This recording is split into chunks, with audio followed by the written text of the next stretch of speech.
Hi friends, welcome to Vel talks. 1978 release ஆன the deer Hunter படத்தோட கதை தான் கம்ப்ளீட்டாக நான் ரேட் பண்ண போகிறேன். 3 மணி நேரம் ரன் டைம் இருக்கக்கூடிய படம் அது. பட் எங்கேயுமே உங்களுக்கு போர் அடிக்காது. படம் ஆரம்பித்த முதல் 45 நிமிஷம் பயங்கர ஃபன் ஃபீல்டாக செம ஜாலியாக போயிட்டு இருக்கும். அதுக்கப்புறம் டோட்டல் கான்ட்ராஸ்டாக கதையை மாறுற மாதிரி இருக்கும். ரொம்ப எமோஷ்னலாக வைலன்ஸ் அதிகமாக இருந்து இன்டென்ஸாக பவர்ஃபுல்லான சீக்வன்ஸ் எல்லாம் விஷுவலாக பார்ப்பீங்க. அங்கே அடித்தா இங்கே வலிக்கும்னு சொல்லுவாங்கல்ல, அதே மாதிரி அங்கே அடித்தா இங்கே எப்படா வலிக்கும்னா அந்த படம் பாருங்கள், பார்த்தா உங்களுக்கு தெரியும். அங்கே ஸ்க்ரீனில் கதாபாத்திரங்கள் அனுபவிக்கக்கூடிய வலி வேதனையெல்லாம் நீங்கள் உணர்வீங்க. ஒரு பதட்டத்தோடயே பார்ப்பீங்க. ஐயோ என்ன இருப்பதுன்னு தெரியலையே அப்படின்ற அந்த ஒரு ஃபியர், அந்த ஒரு பயம் நடுக்கத்தை உங்களுக்கு கொடுத்துருப்பாங்க. இந்த படம் பார்க்கும்போது அது உங்களுக்கு தெரியும். இது வரைக்கும் அந்த படங்கள்ல ரொம்ப நேர்த்தியாக எடுக்கப்பட்ட படம்னு சில படங்கள் சொல்லுவோம்ல, அந்த படங்கள்ல இந்த படம் ஒன்று. இது ஒரு மாஸ்டர் பீஸ், மிஸ் பண்ணாமல் பாருங்க. ராபர்ட் டினீரோ இந்த படத்துல லீட் ரோல் நடிச்சிருப்பாரு.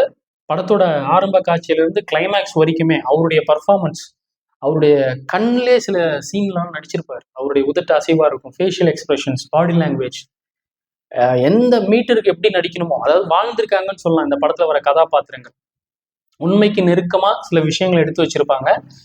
உண்மையா நடந்த ஒரு சம்பவம். அமெரிக்கா பார்த்தீங்கன்னா வியட்நாம் வார் அப்போ, வியட்நாம் போறப்போ அமெரிக்கா ஒரு பங்களிப்பு பண்ணிச்சு. அதுல பெரிய அடியெல்லாம் வாங்குச்சுன்னு வச்சுக்கோங்களேன். அதுல அங்க இருந்த சோல்ஜர்ஸ் அவங்க எந்த மாதிரியான பாதிப்புக்கு உள்ளானாங்க, அவங்க கை கால் இழந்து, அவங்க வாழ்க்கையை இழந்து, நிம்மதி இழந்து, ஒரு சந்தோஷத்தெல்லாம் இழந்து ஒரு லைஃப்குள்ள போனாங்கல்ல, அப்படி ஷாக் ஆகி பிரம்ம பிடிச்ச மாதிரி ஒரு வாழ்க்கையை வாழ்ற மாதிரி போச்சு இல்லையா. ஸோ இந்த மாதிரி விஷயங்களை அவங்க வார்த்தையை சொல்லாம விஷுவலா காமிச்சிருப்பாங்க. அப்படி உண்மையா நடந்த விஷயத்த அதை எவ்வளோ கற்பனையான விஷயங்கள் புகுத்தி சுவாரஸ்யமா கொண்டு போக முடியுமோ அதை கொண்டு போயிருப்பாங்க. ரஷ்யன் ரவுலட் அப்படின்ற ஒரு கேமை வச்சு அதை சுவாரஸ்யப்படுத்தியிருப்பாங்க. ரஷ்யன் ரவுலட் பார்த்தீங்கன்னா துப்பாக்கி, அந்த பிஸ்டல்ல சிலிண்டர்ஸ் இருக்கும் இல்லையா, தோட்டாக்கள் போறக்கூடிய அந்த இடம், அந்த நுழைவு, அந்த தோட்டாக்கள்லாம் எடுத்துட்டு ஒரே ஒரு தோட்டா மட்டும் போடுவாங்க அந்த சிலிண்டர். அதுக்கப்புறம் அந்த ரோல் பண்ணி விட்டதுக்கு அப்புறம் பார்த்தீங்கன்னா அந்த கேம் விளையாடுற ஒரு கையில கொடுத்துருவாங்க. அவர் அதை சுட்டுக்க வேண்டியதான். ஒருவேளை அதுல தோட்டா இருந்தா தலையில தொலைச்சி அவ்வளவுதான், அவர் அங்கேயே சாக வேண்டியது. தோட்டா அதை இல்லாம சுட்டு அவருக்கு ஒன்றும் ஆகலைன்னா எதிர்த்த மாதிரி இருக்கிற இன்னொரு நபர்கிட்ட அந்த துப்பாக்கியை கொடுப்பாங்க. ஸோ இதுல பார்த்தீங்கன்னா இப்படி சுத்தி விடும் போது அந்த சிலிண்டர் அதுல இருக்கிற அந்த வெயிட்ல தோட்டா கீழே தான் இருக்கும். 6 தொலை இருக்குன்னா நடுவுல தான் அது இருக்கும்னு நம்ம நினைப்போம். ஆனா இந்த கேம்ல எப்படி பண்ணுவாங்கன்னா, அதை சொல்லிட்டு கொடுக்குறவன் சுத்திட்டு டக்கு இப்படி பிடிச்சிருவான், பிடிச்சிட்டு தான் கையில கொடுப்பான். இப்ப அது எங்க நிக்குது, ஒரு வேளை கரெக்டா மேல நிக்குதா இல்ல கீழே நிக்குதா, அந்த வெயிட்ல கீழே போச்சா அப்படிலாம் இல்லை. அப்படி சுட்டு எவன் எப்ப சாவான், இல்ல உயிரோட இருப்பானா, அப்படி உண்மைக்கு நெருக்கமா அந்த காட்சிகளை எடுத்து வச்சிருப்பாங்க. இந்த ரஷ்யன் லோல் கேம் பாத்தீங்கன்னா ரொம்ப பவர்ஃபுல்லா விஷுவலைஸ் பண்ணியிருப்பாங்க. மிஸ் பண்ணாம பாருங்க. இந்த படத்துக்கு நான் 10 out of 10 மார்க் கொடுப்பேன். அதுக்கு மேலேயும் மார்க் கொடுக்கலாம். அப்படியாப்பட்ட ஒரு படம் தான் அது.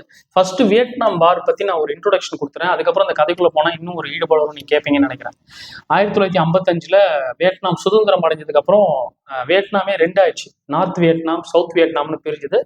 ஏன்னா நார்த் வியட்நாம்ல இருந்தவங்க எல்லாம் கம்யூனிசம் தான் வரணும், அந்த நாட்டுல கம்யூனிஸ்ட் ஆட்சி தான் இருக்கணும்னு எதிர்பார்த்தாங்க. பட் சவுத் வியட்நாம் பீப்புள் அதுக்கு சப்போர்ட்டா இல்லை, அவங்க அது எதிர்ப்பு தெரிவிச்சாங்க. அப்ப என்ன ஆச்சு, நார்த் வியட்நாம் சவுத் வியட்நாமுக்குள்ள சண்டை வந்தது. சவுத் வியட்நாமுக்கு ஆதரவா அமெரிக்கன்ஸ் குதிக்கலாம்னு நினைச்சாங்க. ஏன்னா அவங்கள பொறுத்தவரைக்கும் ஏற்கனவே இந்த ரஷ்யா, சைனா அந்த மாதிரி கம்யூனிஸ்ட் நாடுகள்லாம் இருக்கு. இப்ப இந்த குட்டி குட்டி நாடுகள் வியட்நாம் கம்யூனிஸ்ட் நாடாகி அப்புறம் மற்ற நாடுகள்லாம் கம்யூனிஸ்டா மாறிட்டாங்கன்னா அது ஆபத்து அப்படின்னு நினைச்சாங்க. அந்த சித்தாந்தத்துக்கு எதிராக இருந்தாங்க அமெரிக்கா. ஸோ ஃபர்ஸ்ட் நம்ம சவுத் வியட்நாம் கூட சேர்ந்து நார்த் வியட்நாம் அடக்கி அது கம்யூனிஸ்ட் நாடாகிறத தடுப்போம் அப்படின்னு சொல்லி உள்ள குதிச்சாங்க.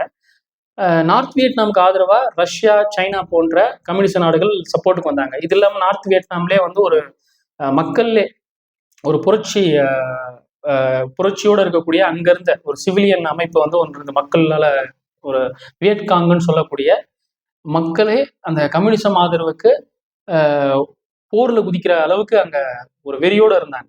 அந்த வியட்காங் என்ன பண்ணாங்கன்னா, அவங்க கிட்ட துப்பாக்கி எல்லாம் எடுத்துக்கிட்டு அங்கங்க பள்ளம் தோண்டி உள்ளுக்குள்ளே பூமிக்கு அடியிலே ஹாஸ்பிட்டல் வச்சுக்கிறதா இருக்கும், அல்ல தங்குற மாதிரி ஒரு ஏற்பாடுகளை பண்ணிக்கிட்டு அப்பப்போ திடீர்னு வெளியில ஒரு கொரில்லா தாக்குதல் எல்லாம் பண்ணாங்க. இது அமெரிக்கனால எதிர்கொள்ள முடியல. கிட்டத்தட்ட 5 லட்சம் போர் வீரர்களை அங்க இறக்குனதா சொல்றாங்க, இந்த சவுத் வியட்நாம்ல இருந்து நார்த் வியட்நாம் அடிக்கிறதுக்கு, உள்ள ஊடுருவி எல்லாம் பண்றதுக்கு. ஆனா அப்படி பண்ணி பலத்த சேதம் அமெரிக்கன்ஸ்க்கும் ஏற்பட்டுச்சு.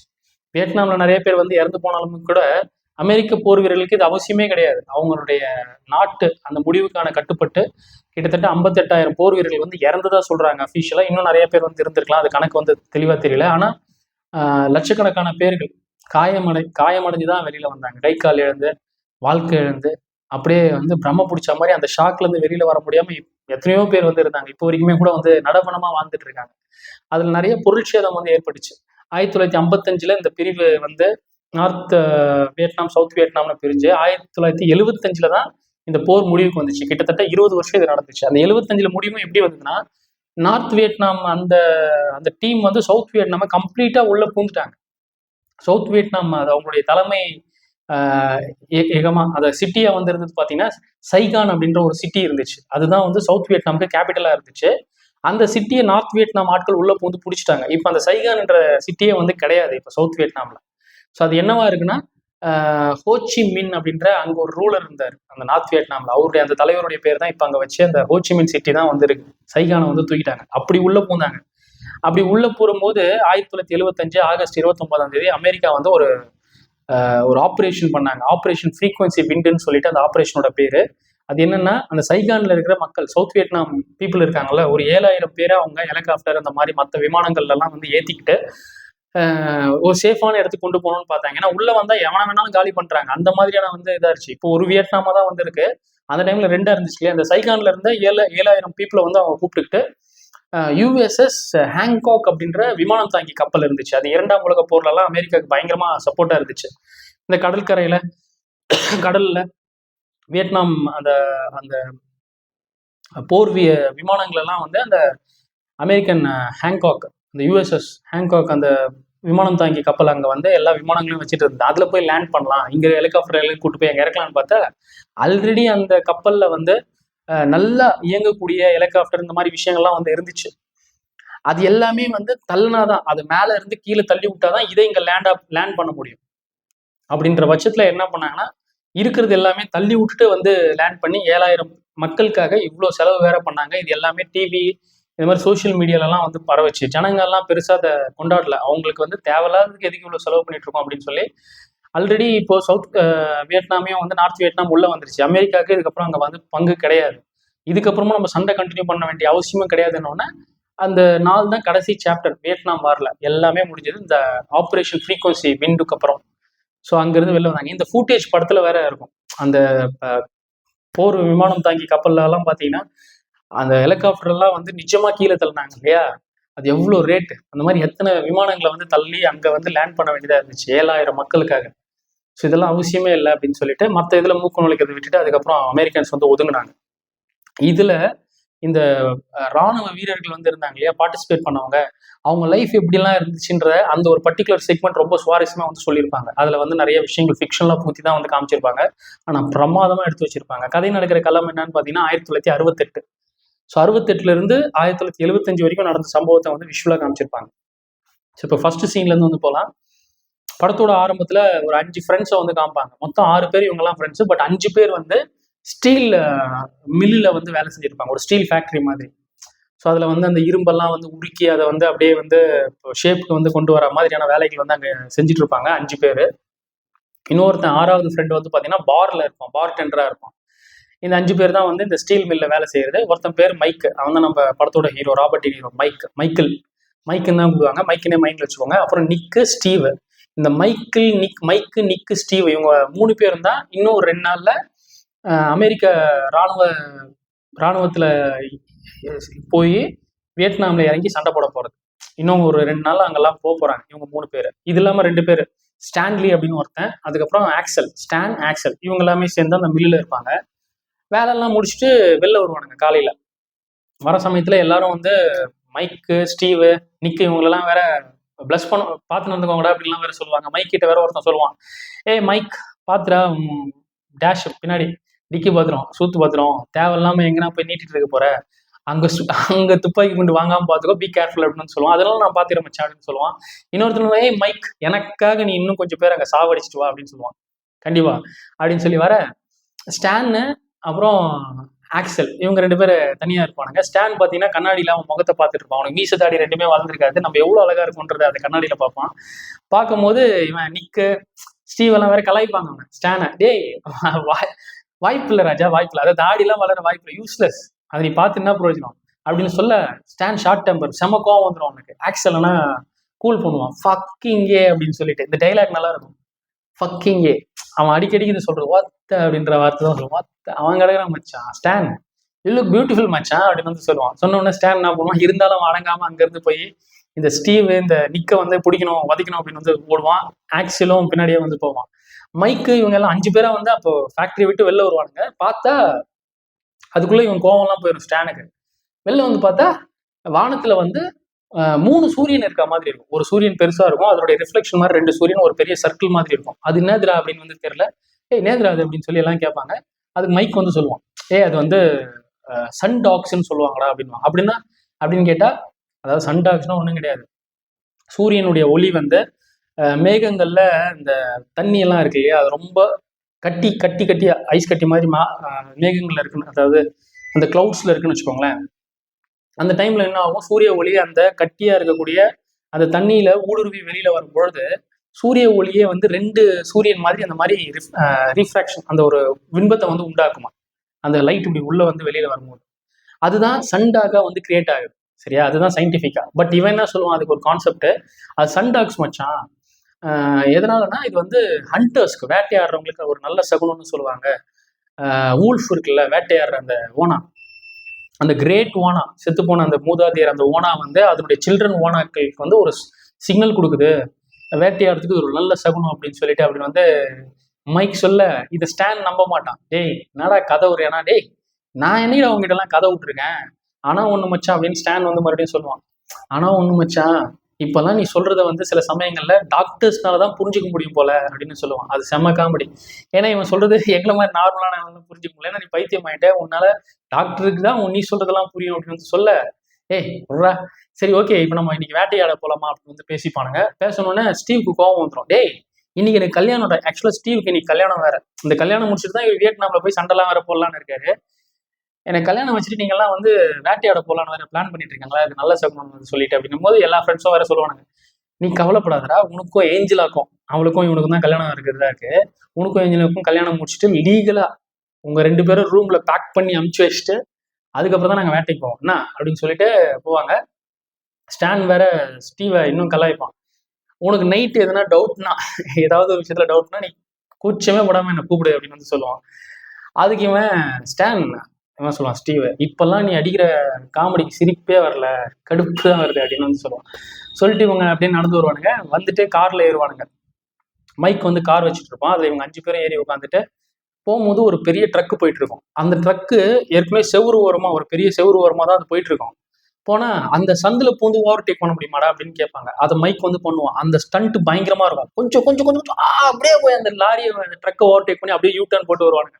வந்தோன மச்சான் விடிடிட்ரா அப்படின்னு சொல்லிட்டு எங்க போகணும்னா ஜானோட பாருக்கு வந்து போவாங்க. இவங்க 6 பேர்ல ஃப்ரெண்ட்ஸு, ஸ்டீவு, மைக்கு, ஸ்டீவு, நிக்கு, ஸ்டானு, ஆக்சல், ஜான் வந்து அந்த ஸ்டீல் மில்ல வேலை செய்யல, அவன் வெளில ஃபேக்டரியில் வேலை செய்யும், வெளில தான் இருக்கான். அவன் பாருக்கு வந்து போவானுங்க. போகும்போது இங்க இப்ப கல்யாணத்துக்கு வேற அந்த கல்யாண பொண்ணு ஏஞ்சலா வந்து கண்ணாடியில அவ கவுன் எல்லாம் போட்டுக்கிட்டு வேற அவ முகத்தெல்லாம் பார்த்துட்டு இருப்பா. அவ பிரெக்னெண்டா இருப்பா கல்யாணத்துக்கு முன்னாடி. அதை வேற வயிறு வேற பார்த்துப்பா, ரிகர்சல் பண்ணிப்பா. கல்யாணத்தப்ப கேட்பாருல ஃபாதர், என்னம்மா இவரை கல்யாணம் பண்ணிக்கிறியா அப்படின்னு கேட்டா, ஆமா ஃபாதர் அப்படின்னு சொல்லணும்ல, ஐ டூ, எஸ் எஸ் அப்படின்னு சொல்லி அவ வந்து சொல்லி பார்த்துட்டு அப்புறம் வயிறை வேற பார்த்துப்பா. அந்த சர்ச்ல ஸ்டீவோட அம்மா என்ன பண்ணுவாங்க, ஃபாதர் கிட்ட புலம்புவாங்க, என்னால நம்பவே முடியல ஃபாதர், என்னம்மா ஆச்சு அப்படின்னா, இல்ல யாருன்னே தெரியாத ஒரு ஸ்டேஞ்சர் அவளை எப்படி என் பையன் லவ் பண்ணான் உங்களுக்கு இன்னொன்னு தெரியுமா, இது மட்டும் இல்லாம கல்யாணம் முடிஞ்ச கையோட இவன் வியட்நாம் வேற போறேன்னு சொல்றான் சொல்லி அழுவாங்க. என்னால் நம்பவே முடியல ஃபாதர் அப்படின்னு சொல்லி ஃபீல் பண்ணுவாங்க. ஃபீல் பண்ணிட்டு இவங்க இருக்க இவனுங்க இந்த பாய்ஸ் எல்லாம் என்ன பண்ணாங்கன்னா 6 பேரா வந்து இருக்கும்போது ஜான் வந்து ஸ்டீவ் அப்படியே கட்டி பிடிச்சி தூக்குவான். ஏன்னா கல்யாணம் நடக்கும் போதுல, கல்யாண மாப்பிள்ள வேற. ஸ்டீவ் சொல்லுவான், ஏய் இங்க யாரும் வந்து இவனுக்கிட்ட காசு வாங்காதீங்க, இன்னைக்கு ஏன் கணக்கு அப்படின்னு வந்து சொல்லுவான். அதை ஸ்டான் என்ன பண்ணுவான், கேட்டுக்கிறீங்களா, யாரும் என்கிட்ட காசு வாங்காதீங்க, அவன்கிட்டயே காசு வாங்குங்க அப்படின்னு வந்து அதை உறுதிப்படுத்திக்கிறாராமா. அது சொல்லி எல்லாரும் என்ன பண்ணுவானுங்க, அப்புறம் ஸ்னூக்கர் எல்லாம் விளையாடுவானுங்க அந்த பார்ல. கேம் விளையாடிட்டு இருக்க சமயத்துல ஒரு சாங் வேற பேக்ரவுண்ட்ல போயிட்டு இருக்கும். அந்த சாங் செம்மையா இருக்கும். யூஸ்வலா ஃப்ரெண்ட்ஸ் நம்ம எல்லாம் ஒன்னா இருக்கும்போது ஒரு சாங் பிளே ஆகுதுன்னா அந்த சாங் கேட்போம். ஆனா ஒரு பர்டிகுலர் லைன் வரும்போது எல்லாம் கோரஸா ஒன்னா சேர்ந்து பாட ஆரம்பிச்சிருவோம்ல, அந்த மாதிரி ஒரு சம்பவம் இங்க நடக்கும். ஐ லவ் யூ பேபி அப்படின்னு எல்லா அதை பாட ஆரம்பிச்சாங்க அந்த லைன் வரும்போது. I love you, baby. And if it's all right, and if it is all right, I want you, baby, to warm my lonely night. Oh, pretty baby, I love you baby, trust me when I say it. அதாவது நான் உன்னை love பண்றேன், எனக்கு எனக்கு நீ வேணும், எல்லாமே வந்து ஓகே அப்படின்னா என்னுடைய இரவுகளை இதமாக்க, அதை சூடாக்க, என்னுடைய தனிமையான இரவை சூடாக்க நீ எனக்கு தேவைப்படணும், என்னுடைய அழகான பேபி அப்படின்னு எல்லாம் பேபி அப்படின்லாம் கத்திட்டு ஜாலியாக விளையாடிட்டு இருக்கும்போது ஸ்டீவோட அம்மா பாருக்குள்ள கொம்பத்துன்னு வந்துருவாங்க. வந்துட்டு வாடா வாடா வெளில வா அப்படின்னு போது எல்லாரும் சிரிச்சுன்னு பாருங்க. அவங்க அம்மா என்ன சொல்லுவாங்க, ஏண்டா ஒரு எவனே தெரியாத ஒருத்தைய வந்து எனக்கு மருமகளை வேற கல்யாணம் பண்ணி கூட்டு வரதா இருக்க, இது மட்டும் இல்லாம இந்த புறம்போக்கு பசங்களோட சேர்ந்துக்கிட்டு வியட்நாம் வேற நீ போறதா இருக்கியா அப்படின்னு வந்து சொல்லுவாங்க. அம்மா அடிக்காதுமா அப்படின்னு சொல்லிட்டு அவன் என்ன பண்ணுவான், இப்ப என்னம்மா உனக்கு, அந்த பொண்ணை நான் லவ் பண்றேன், நான் அவளை லவ் பண்றேன், நான் வியட்நாம் போவேன், ஆனா திரும்பி வரும்போது ஏதாவது ஒரு சைட் ஜஸ்ட் ஒரு சண்டை வந்ததுன்னு எனக்கு நான் கேள்விப்பட்டேன்னா அவள் தான் பாத்துக்கோ அப்படின்னு வந்து சொல்ல, சரி அதெல்லாம் இருக்கட்டும், நீ வந்து இந்த கல்யாணத்தப்போ ஸ்கார்ஃப் போட மறந்தாது அப்படின்னு சொல்லுவாங்க. அதாவது ஸ்கார்ஃப் எப்படின்னா இவங்க இவங்க ஆக்சுவலா ரஷ்யால இருந்து சோவியத் யூனியன், ரஷ்யால நிறைய கண்ட்ரி பக்கத்துல எல்லாம் அது இதுன்னு சேர்ந்தாலும் சோவியத் யூனியன் இருந்துச்சு. அந்த ஏரியால இருந்து இங்க அமெரிக்கால வந்தவங்க, அவங்க முறைப்படி இப்ப கல்யாணம் வேற நடக்க போகுது. அதுல ஸ்கார்ஃப் மாதிரி போடுவாங்க போல, துண்டு மாதிரி ஏதோ போட்டுட்டு தான் அந்த கல்யாணத்துல அப்பியர் ஆவாங்க போல. அது போட்டுட்டு வந்து ஒழுங்கா நில்லு அப்படின்னு வந்து சொல்லுவாங்க. அதுக்கு இவன் சொல்லுவான், ஆமா கோட்டு சூட் எல்லாம் போட்டுட்டு துண்டும் போட்டுக்கிறதா இருந்தா நீ போட்டுக்கோ, நீ போட்டு வந்து நில்லு அப்படின்னு வந்து கலாய்ப்பாங்க. நல்லா இருக்கும். இப்ப எதனா ஒரு அப்பா வந்து பையனை கல்யாணம் பண்ணணும்னு வந்து கூட்டு போனா, பொண்ணு நல்லா இருக்குது அப்படின்னு சொன்னா, நல்லா இருக்கா அப்ப நீயே கல்யாணம் பண்ணு அப்படின்னு சொல்லலாம். அந்த மாதிரி ஃபன்னா இருக்கும். அதுக்கப்புறம் இவன் வந்து கிளம்பிடுவான். கிளம்புனா லிண்டான்ற ஒரு பொண்ணை காமிப்பாங்க. அந்த லிண்டான்ற பொண்ணு என்ன பண்ணுன்னா, அவங்க அவளும் கல்யாணத்துக்கு போக ரெடியா இருப்பா. ஸ்டீவு ஏஞ்சலாவோட கல்யாணத்துக்கு தான் அவன் வந்து போக பார்க்குறா. கவுன் எல்லாம் போட்டு ரெடியா இருந்து, அவங்க அப்பா குடிக்காரன், அவனுக்கு சாப்பிட எதுனா வந்து ஷேர் பண்ணிட்டு பரிமாறிட்டு போட்டோம்னு சொல்லிட்டு அவன் அந்த டிஷ் எல்லாம் ரெடி பண்ணி அங்கே போனா அவங்க அப்பா ஜன்னல் ஓரமா உட்காந்துட்டு வெளியில போற காரு ட்ரக் இதெல்லாம் வேற பார்த்துட்டு இருப்பான். அவன் போதையில வந்து பெனாத்துவான். என்ன ஃபுல்லா வந்து அந்த கார்ஸ் போயிட்டு இருக்கு, நான் வந்து இதுங்களெல்லாம் பஞ்சர் ஆக்குவேன், இதெல்லாம் பஞ்சர் ஆகணும், ஒன்றும் இல்லை மொத்தத்தையும் பஞ்சர் ஆக்குவேன் அப்படின்னு பெனாத்துவான். இவன் வந்து டேடி அப்படின்னு சொல்லி சாப்பாடு கொடுக்க பாப்பா லிண்டா. அவன் அதை தட்டி விடுவான். தட்டி விட்டு அவ சொல்லுவா, அப்பா நான் தான் தெரியலையா அப்படின்னும் போது, ஓடி பிச் அப்படின்னு சொல்லி பலிக்கணும் ஒன்று செவிலே விட்டோன்னே அவளுக்கு கஷ்டமா போயிடும். இந்த மாதிரி ஒருத்தங்கிட்ட பொண்ணா இருக்குது, நம்ம இங்க இருக்கே தலைவனை விட்டு ஓடிடலாம் அப்படின்னு சொல்லி அவன் நினைப்பான். அதுக்கப்புறம் இந்த ஃப்ரெண்ட்ஸ் எல்லாம் என்ன பண்ணுவாங்கன்னா, அவன் போய் கல்யாணத்துக்கு ரெடி ஆகி எல்லாம் மைக் வீட்டுக்கு வருவாங்க. மைக் வீட்டில் மைக்கு நிக்கு ரெண்டு பேரும் ஒன்னா தங்குவாங்க. ஸ்டீவு இப்போ அவங்க கல்யாணம் பண்ணி போற ஏஞ்சில் கல்யாணம் பண்றதுல சர்ச்சுக்கு வந்து போயிருப்பான். அந்த சர்ச்சில் டெக்கரேஷன் எல்லாம் பார்த்தீங்கன்னா ஸ்டீவோட சின்ன வயசு ஃபோட்டோலாம் பெரிய பெரிய ஃபோட்டோ வச்சிருப்பாங்க. அது ரொம்ப அழகாக வந்து அரேஞ்ச் பண்ணி வச்சிருப்பாங்க. நிக்கு மைக் மட்டும் தான் ரூம்ல இருக்காங்க. மைக்கு நல்லா கோட்டு சூட்டெல்லாம் போட்டு அவன் ரூம்குள்ள வருவான் கல்யாணத்துக்கு ரெடி ஆகி. நிக்கு கேட்பான், என்னடா இளவரச மாதிரி ஆகணும்னு வந்து ட்ரை பண்ண பாக்குறியா அப்படின்னா, ஏன் இதுல என்ன தப்பு இருக்கு, நீயும் அப்படி ரெடியா இருக்கணும் இல்லடா அப்படின்னு வந்து கேட்டா, அதுக்கு நிக்கு சொல்லுவான், நான் மறந்துட்டேன்னு சொல்லுவான். ஏன் என்ன ஆச்சு அப்படின்னும் போது, எதை பத்தி யோசிச்சுட்டு இருக்க, இல்லடா ரொம்ப கிரேசியா நம்ம இருக்கோம்ல, இப்போ இன்னும் 2 மணி நேரத்துல ஸ்டீவுக்கு வேற கல்யாணம் நடக்குது, அதுக்கப்புறம் அதை வேட்டையாட போகலான்னு பேசிட்டு இருக்கோம், வியட்நாம் வார் வேலை இருக்கு அப்படின்னு வந்து கேட்க, ஏன் அதை நினைச்சு ஏன் ஒரி பண்றேன், ஏன் வேட்டைக்கு நீ வரணும்னு உனக்கு ஐடியா கிடையாதா, இல்லை எனக்கு அதெல்லாம் பிரச்சனை இல்லைடா, எனக்கு எனக்கு வந்து மலை எல்லாம் பிடிக்கும், மவுண்டெயின்ல அந்த மலையில மரங்கள்லாம் இருக்குல்ல, ஒவ்வொரு மரமும் டிஃப்ரெண்டா இருக்கும், அதெல்லாம் எனக்கு பிரச்சனை இல்லை அப்படின்னு சொல்லுவான். அப்புறம் உனக்கு என்னதான் பிரச்சனை, இங்க பாரு நான் ஒரு விஷயம் மட்டும் சொல்றேன் பாரு, என்னை பொறுத்த வரைக்கும் எனக்கு மலையிலேயே போய் அங்கேயே உயிர் போனா கூட நான் கவலைப்பட மாட்டேன். என்னை பொறுத்த வரைக்கும் நான் எப்பவுமே சொல்றது, ஆனா நிறைய பேர் வந்து நீ கவனிக்கிறது கிடையாது, என்ன சொல்லுவேன்னு உனக்கே தெரியும்ல அப்படின்னு வந்து கேட்டா, அதுக்கு நிக்க வந்து சொல்லுவான், ஒன் ஷாட் அப்படின்னு வந்து சொல்லுவான். இதுதான் அவன் அப்பப்போ ரிப்பீட் பண்றது யாரு, மைக்க. அதை நிக்கு கரெக்டா வந்து சொல்லுவான். ஆமா ஒன் ஷாட்டு இல்லை ரெண்டாவது வந்து புசி அப்படின்னு வந்து இவன் கலாய்ப்பான். ஆக்சுவலா உண்மையை இவன் என்ன நினைச்சானோ அதை அவன் சொல்லிட்டான்ல, அதுக்கு இல்ல இதுதான் நினைச்சேன் அப்படின்னு வந்து இவன் சொல்லிட்டு, ஆனா மறுபடியும் அதை காம்பன்சேட் பண்ண சொல்லுவான்.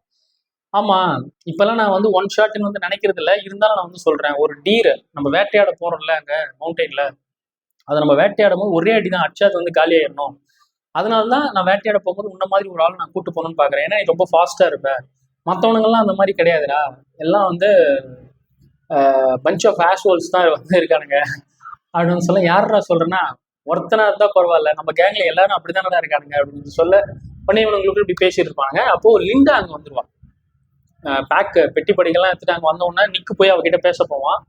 நிக்கு போய் பேச பாக்குறத மைக்கு தூரத்துல இருந்தே வேடிக்கை பார்ப்பான். ஏன்னா மைக்குக்கு லிண்டா மேல ஒரு ஆசை, நிக்குக்கும் அவன் மேல ஆசை இருக்கு. லிண்டா பாத்தீங்கன்னா லிண்டாவோட கண் பார்வை எப்பவுமே வந்து மைக் மேலதான் கொஞ்சம் அதிகமா இருக்கும். பட் நிக்கு வந்து லிண்டா கிட்ட பேசுறான்றதுனால அவளுக்கும் இவன் மேலேயும் ஒரு கண்ணு இருக்கு, அவன் மேலேயும் ஒரு கண்ணு இருக்கு. ஆனா எவன் ஃபர்ஸ்ட் ப்ரப்போஸ் பண்ணுவான் அப்படின்ற மாதிரி தான் அவன் வந்து இப்போ ஏக்கத்தோட வெயிட் பண்ணிட்டு அவ இப்ப பெட்டி பொடி கூட ஏன் வந்துட்டானா அவங்க அப்பா கூட அவளுக்கு வந்து இருக்க விருப்பம் இல்லை.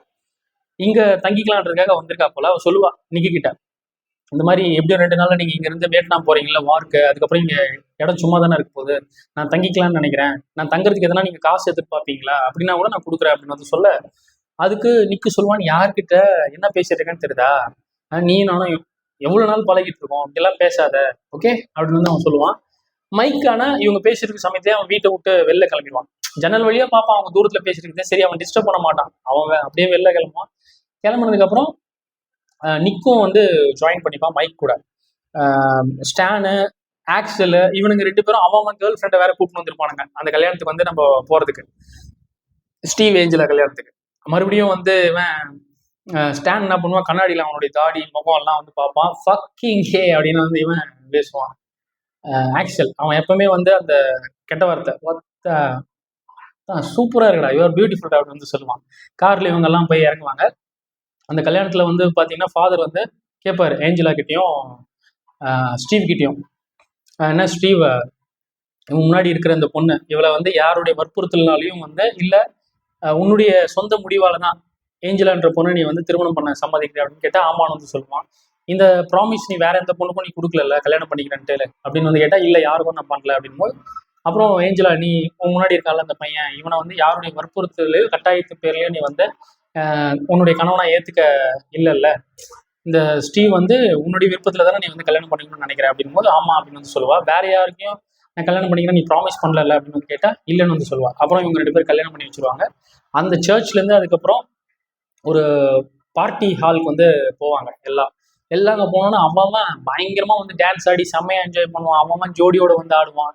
ஹே ஹே ஹே ஹே ஹே சொல்லி ஒரு வைபோட இருக்கும், எல்லா மியூசிக்லாம் வந்து பிளே ஆகும், அவன் ஆடுவான். நிக் வந்து லிண்டா கூட கை பிடிச்சி ஆடுவான். ஆனா லிண்டாவோட பார்வைலாம் மைக் மேலதான் இருக்கும். மைக்கு தூரமா இருந்து அவனுக்கு டான்ஸ் ஆட தெரியாது. சரக்கு அடிச்சுட்டு அவன் ஆள தூரத்துல இருந்து சைட் அடிச்சுட்டு இருப்பான். ஆனா அவன் அது நிக்கு கூட வந்து சேர்ந்து இருப்பா. நிக்குக்கு தெரியாது மைக்கும் அவளை வந்து சைட் அடிக்கிறான் அப்படின்னு சொல்லிட்டு. ஆனா அவளுக்கு தெரியுது அவன் சைட் அடிக்கிறானா, பேச மாட்டான். ஆனா அவனை பார்த்துட்டே இவன் கூடயே வந்து இவன் டான்ஸ் ஆடிட்டு இருப்பான். ஆடிட்டு இருக்கும்போது ஒருத்தன் ஆங்கர் மாதிரி வந்து மைக்கு பிடிச்சி சொல்லுவான், ladies and gentlemen attention please, எனக்கு எல்லாம் கவனிங்க. இப்போ ஸ்டீவ் ஏஞ்சலா அவங்களுடைய மேரேஜ் அந்த பிரைடல் பார்ட்டிக்கு உங்களெல்லாம் நான் வெல்கம் பண்றேன். இது மட்டும் இல்லாம இன்னும் கொஞ்ச நாள்ல வந்து ஸ்டீவ், மைக்கு, நிக்கு இவங்க எல்லாருமே வியட்நாம்ல போய் நம்ம நாட்டுக்காக போரிட போறாங்க, அவங்களையும் நீங்க வந்து ஷேர் பண்ணுங்க அப்படின்னும் போது எல்லாரும் வந்து கைத்தட்டி ஆரவாரப்படுத்துவாங்க. ஆக்சுவலா அந்த பார்ட்டிலேயே வந்து ஒரு பெரிய பேனர் மாதிரி கூட வைக்கப்பட்டிருக்கும், அதாவது serving God and country proudly. So அங்க இருக்கிற பீப்புளை பொறுத்த வரைக்கும் கடவுளுக்கும் சரி, இந்த தேவனை உள்ள எடுத்துட்டு வந்துடுறாங்க. ஸோ கடவுளுக்கும் நாட்டுக்கும் சேவை செய்யறது, ஒரு ப்ரௌடா சேவை செய்யறதே அவங்களுக்கு ஒரு பெரிய ஒரு கடமை அப்படின்றத வந்து நினைச்சிட்டு இருக்காங்க. ஸோ அப்படி எல்லாரும் வந்து இது பண்ணும்போது நிக்கு என்ன பண்ணுவான், கொஞ்ச நேரம் டயர்ட் ஆகிட்டு சரி ஓகே வேற பொண்ணு கூட நம்ம டான்ஸ் ஆடலாம்னு சொல்லி லிண்டாவை வந்து மைக் கிட்ட கோத்து விட்டுருவான். மச்சான் நீ அவ கூட கொஞ்ச நேரம் டான்ஸ் ஆடுறான்னு சொல்லிட்டு. அவனுக்கு என்ன ஆட தெரியும், ஆனா அவன் லவ் பண்ற பொண்ணு எதிரிலே இருக்கா, அவளை பிடிச்சி குழுக்குன்னு குழுவான். குளிக்கிட்டு எனக்கு வந்து ஆட தெரியாது அப்படின்னு சொல்ல, இல்லை நீ பரவாயில்ல ஃபேண்டாஸ்டிக் அப்படின்னு வந்து சொல்லுவான். சொல்லிட்டு இவன் எப்படி அவளை இம்ப்ரெஸ் பண்ணலாம்னு வந்து யோசிக்க, சரக்கு அடிப்பியா அப்படின்னு வந்து கேட்பான். அவன் என்னைக்கு அடிச்சிருக்கா, சரி பியர் ட்ரை பண்றியா, ஓகே அப்படின்னு சொல்லுவான். என்ன பியர் அப்படின்னா இவனே சொல்லுவான், சரி நானே சொல்றேன் ரோலிங் ராக், அது நல்லா இருக்கும், இருக்கிறதுலே தான் பெஸ்ட் அப்படின்னு. சரி நான் வாங்கிட்டு வரேன்னு வந்து போவான். இவளை தனியா விட்டு அவளுக்கு ஒரு மாதிரி இருக்கும், எல்லாரும் ஜோடி ஜோடியா இருக்காங்க, இவன் தனியா இருக்கும்போது உடனே மறுபடியும் வந்து சரிவா நான் உன்னை கூட்டு போய் கையோட நான் வாங்கி தரேன் வா அப்படின்னு சொல்லி ரோலிங் ராக் வாங்கலாம்னு சொல்லிட்டு 2 பேரும் போவாங்க. போனதுக்கப்புறம் இங்க ஸ்டான் என்ன பண்ணுவான், அவனுடைய கேர்ள் ஃப்ரெண்டோட டான்ஸ் ஆடிட்டு இருப்பான். ஆக்சல் அவனுடைய கேர்ள் ஃப்ரெண்டை தூக்கிட்டு போய் அப்படியே வந்து வலுக்க டைமா தூக்கிட்டு போய் ஜாலியாக என்ஜாய் பண்ணி அப்படி ஒரு பார்ட்டி வந்து பண்ணிட்டு இருப்பான். ஜான் மட்டும் தனியா வந்து உட்காந்துட்டு இருப்பான். ஸ்டான் அவன் கேர்ள் ஃப்ரெண்டோட ஆடுறத வந்து பார்த்துட்டு இருப்பான் அந்த ஜானை. அந்த இடத்துல இந்த ஆங்கர் பண்ணால லேடிஸ் அண்ட் ஜென்டில்மேன் எல்லாரும் கவனிங்க அப்படின்னு சொன்னான். அவன் வந்துட்டு ஸ்டான் கிட்ட சொல்லுவான், excuse me if you don't mind, நான் உங்க கேர்ள் ஃப்ரெண்டோட கொஞ்சம் ஆடிக்கலாமா அப்படின் போது சரின்ட்டு ஸ்டானும் விட்டுருவான். ஸ்டான் விட்டு போய் ஜான் பக்கத்துல உட்காந்துப்பான். உட்காந்தா இந்த கை பிடிச்சிட்டு இவன் வந்து டான்ஸ் ஆடிட்டு இருக்கும்போதே அந்த பொண்ணோட பட்டெக்ஸ்ல வேற கை வைப்பான் அந்த ஆங்கர் பண்ணவன். இவனுக்கு செம கோவம் வந்துடும் ஸ்டானுக்கு. அவன் சொல்லுவான் ஜான் கிட்ட, ஜான் வேற சிரிச்சிட்டு இருப்பான் அந்த சம்பவத்தை பார்த்து, ஏய் என்னடா சரி மச்சான் தெவிடியா அந்த சன் ஆஃப் பிச் எங்கெல்லாம் கை வைக்கிறான்னு தெரியுதா, அவன் பேக்ல டிக்ல அவன் சூத்துல கை வச்சிட்டு இருக்கான்டா அண்ணா. ஆமா அவன் வச்சுதான் இருக்கிறான். ஏய் அங்க வைக்கிறான்டா, அவன் வைக்கிறான்டா. ஆமாண்டா, ஏய் கல்யாணம்டா விட்றா, கல்யாணம்னா அவன் வந்து அங்கங்க பண்ண தானே செய்யும். இதுக்கு இவன் சொல்லுவான், இன்னொரு வாட்டி அவங்க கை வைக்கிட்டான், என்ன நடக்குதுன்னு வந்து பாருன்னா இன்னொரு வாட்டி அவங்க கை வைப்பான். வந்துச்சு பாருங்க ஸ்டானுக்கும், ஓடி போய் என்ன பண்ணுவான், அவன் அடிக்க மாட்டான் கை வச்சுனேன், இந்த பொண்ணை மட்டும் செவிலே ஒன்று வைப்பான். அவன் சொல்லிட்டு கீழே விடுவா. விழுந்த உடனே நம்மள எதனா பண்ண போறான்னு சொல்லி அவன் கூட அந்த பொண்ணு கூட டான்ஸ் ஆனா அங்கேருந்து ஆயிடுவான், எஸ்கேப் ஆயிடுவான். மற்றவங்க எல்லாம் வந்து டான்ஸ் ஆடுறதுல இங்க கொஞ்சம் கவனிக்க ஆரம்பிப்பாங்க. ஸ்டானை வந்து ஸ்டீவ் நிக் 2 பேரும் பிடிச்சிப்பாங்க. அவங்களெல்லாம் உர்றா உர்றா உர்றா அப்படின்னு சொல்லிட்டு இது பண்ணிட்டு ஒரு மாதிரி நக்கல் பண்ணிட்டு போய் அந்த கீழே விழுந்த பொண்ணை மட்டும் தூக்கிட்டு எங்க சொல்லுவான் அச்சேன் அப்படின்னு சொல்லி கேட்டா இங்க அப்படின்னு சொல்லுவா. அங்க ஒரு முத்தம் குத்துட்டு இப்போ ஓகேவா அப்படின்னு கேட்பான். ஓகே அப்படின்னு சொல்லிட்டு அதுக்குள்ளே இவர் சரி பண்ணிட்டாராம்மா. 2 பேரும் வந்து டான்ஸ் ஆடி வந்து ஃபன்னா வந்து போயிட்டு இருக்கோம். மைக் என்ன பண்ணுவான், லிண்டாவை கூப்பிட்டு போய் சரக்கு வாங்கி தரேன்னு வந்து போனான்ல, அங்க வந்து போய் சரக்குலாம் வாங்குவான். வாங்கின இடத்துக்கு நிக்கு ஸ்டீவ் 2 பேரும் வேற வந்துருவாங்க. வந்த உடனே அவங்க வேற இப்பதான் சமாதானப்படுத்தி வந்திருக்காங்கல்ல, ஸ்டான் ஒரு பிரச்சனை பண்ணான்னு சொல்லி அங்க வந்ததுக்கு அப்புறம் மைக்கை பார்த்துருவாங்க. லிண்டா அந்த இடத்துல சரக்கு வாங்கிட்டு அப்படியே வந்து கிளம்புவா. இவங்க 3 பேரும் ஒன்னா இருப்பாங்க. அந்த சரக்கு வாங்கின இடத்துல பார்த்தா ஒரு ஆள் இருப்பான், ஒரு ஆர்மியில ஒர்க் பண்ணிட்டு வந்தவன். அவனை கிரீன் பெரட்னு வந்து கூப்பிடுவாங்க. கிரீன் பெரட்னா அமெரிக்கால அந்த ஸ்பெஷல் ஃபோர்ஸ் மாதிரி இறங்கி கொரில்லா தாக்குதல்லாம் வந்து களத்துல பண்ணவங்க. அவங்களுக்கு தான் இந்த மெடல்ஸ் எல்லாம் போட்டு அது ராணுவ உடையெல்லாம் கொடுத்து வந்து அலங்கரிச்சிருப்பாங்க. அந்த மாதிரியான ஒரு ஆள் அங்கே உட்காந்துட்டு இருப்பாரு சரக்கு வச்சுக்கிட்டு. உட்காரும் போது அவரை பார்த்தோன்னே எங்களுக்கு ஒரே கியூரியாசிட்டி. ஏன்னா இன்னும் 2 நாள் இந்த 3 பேரும் வேற அங்கே போறாங்களா வியட்நாமுக்கு. ஸோ அதனால போய் பேசணும்னு வந்து பார்ப்பாங்க.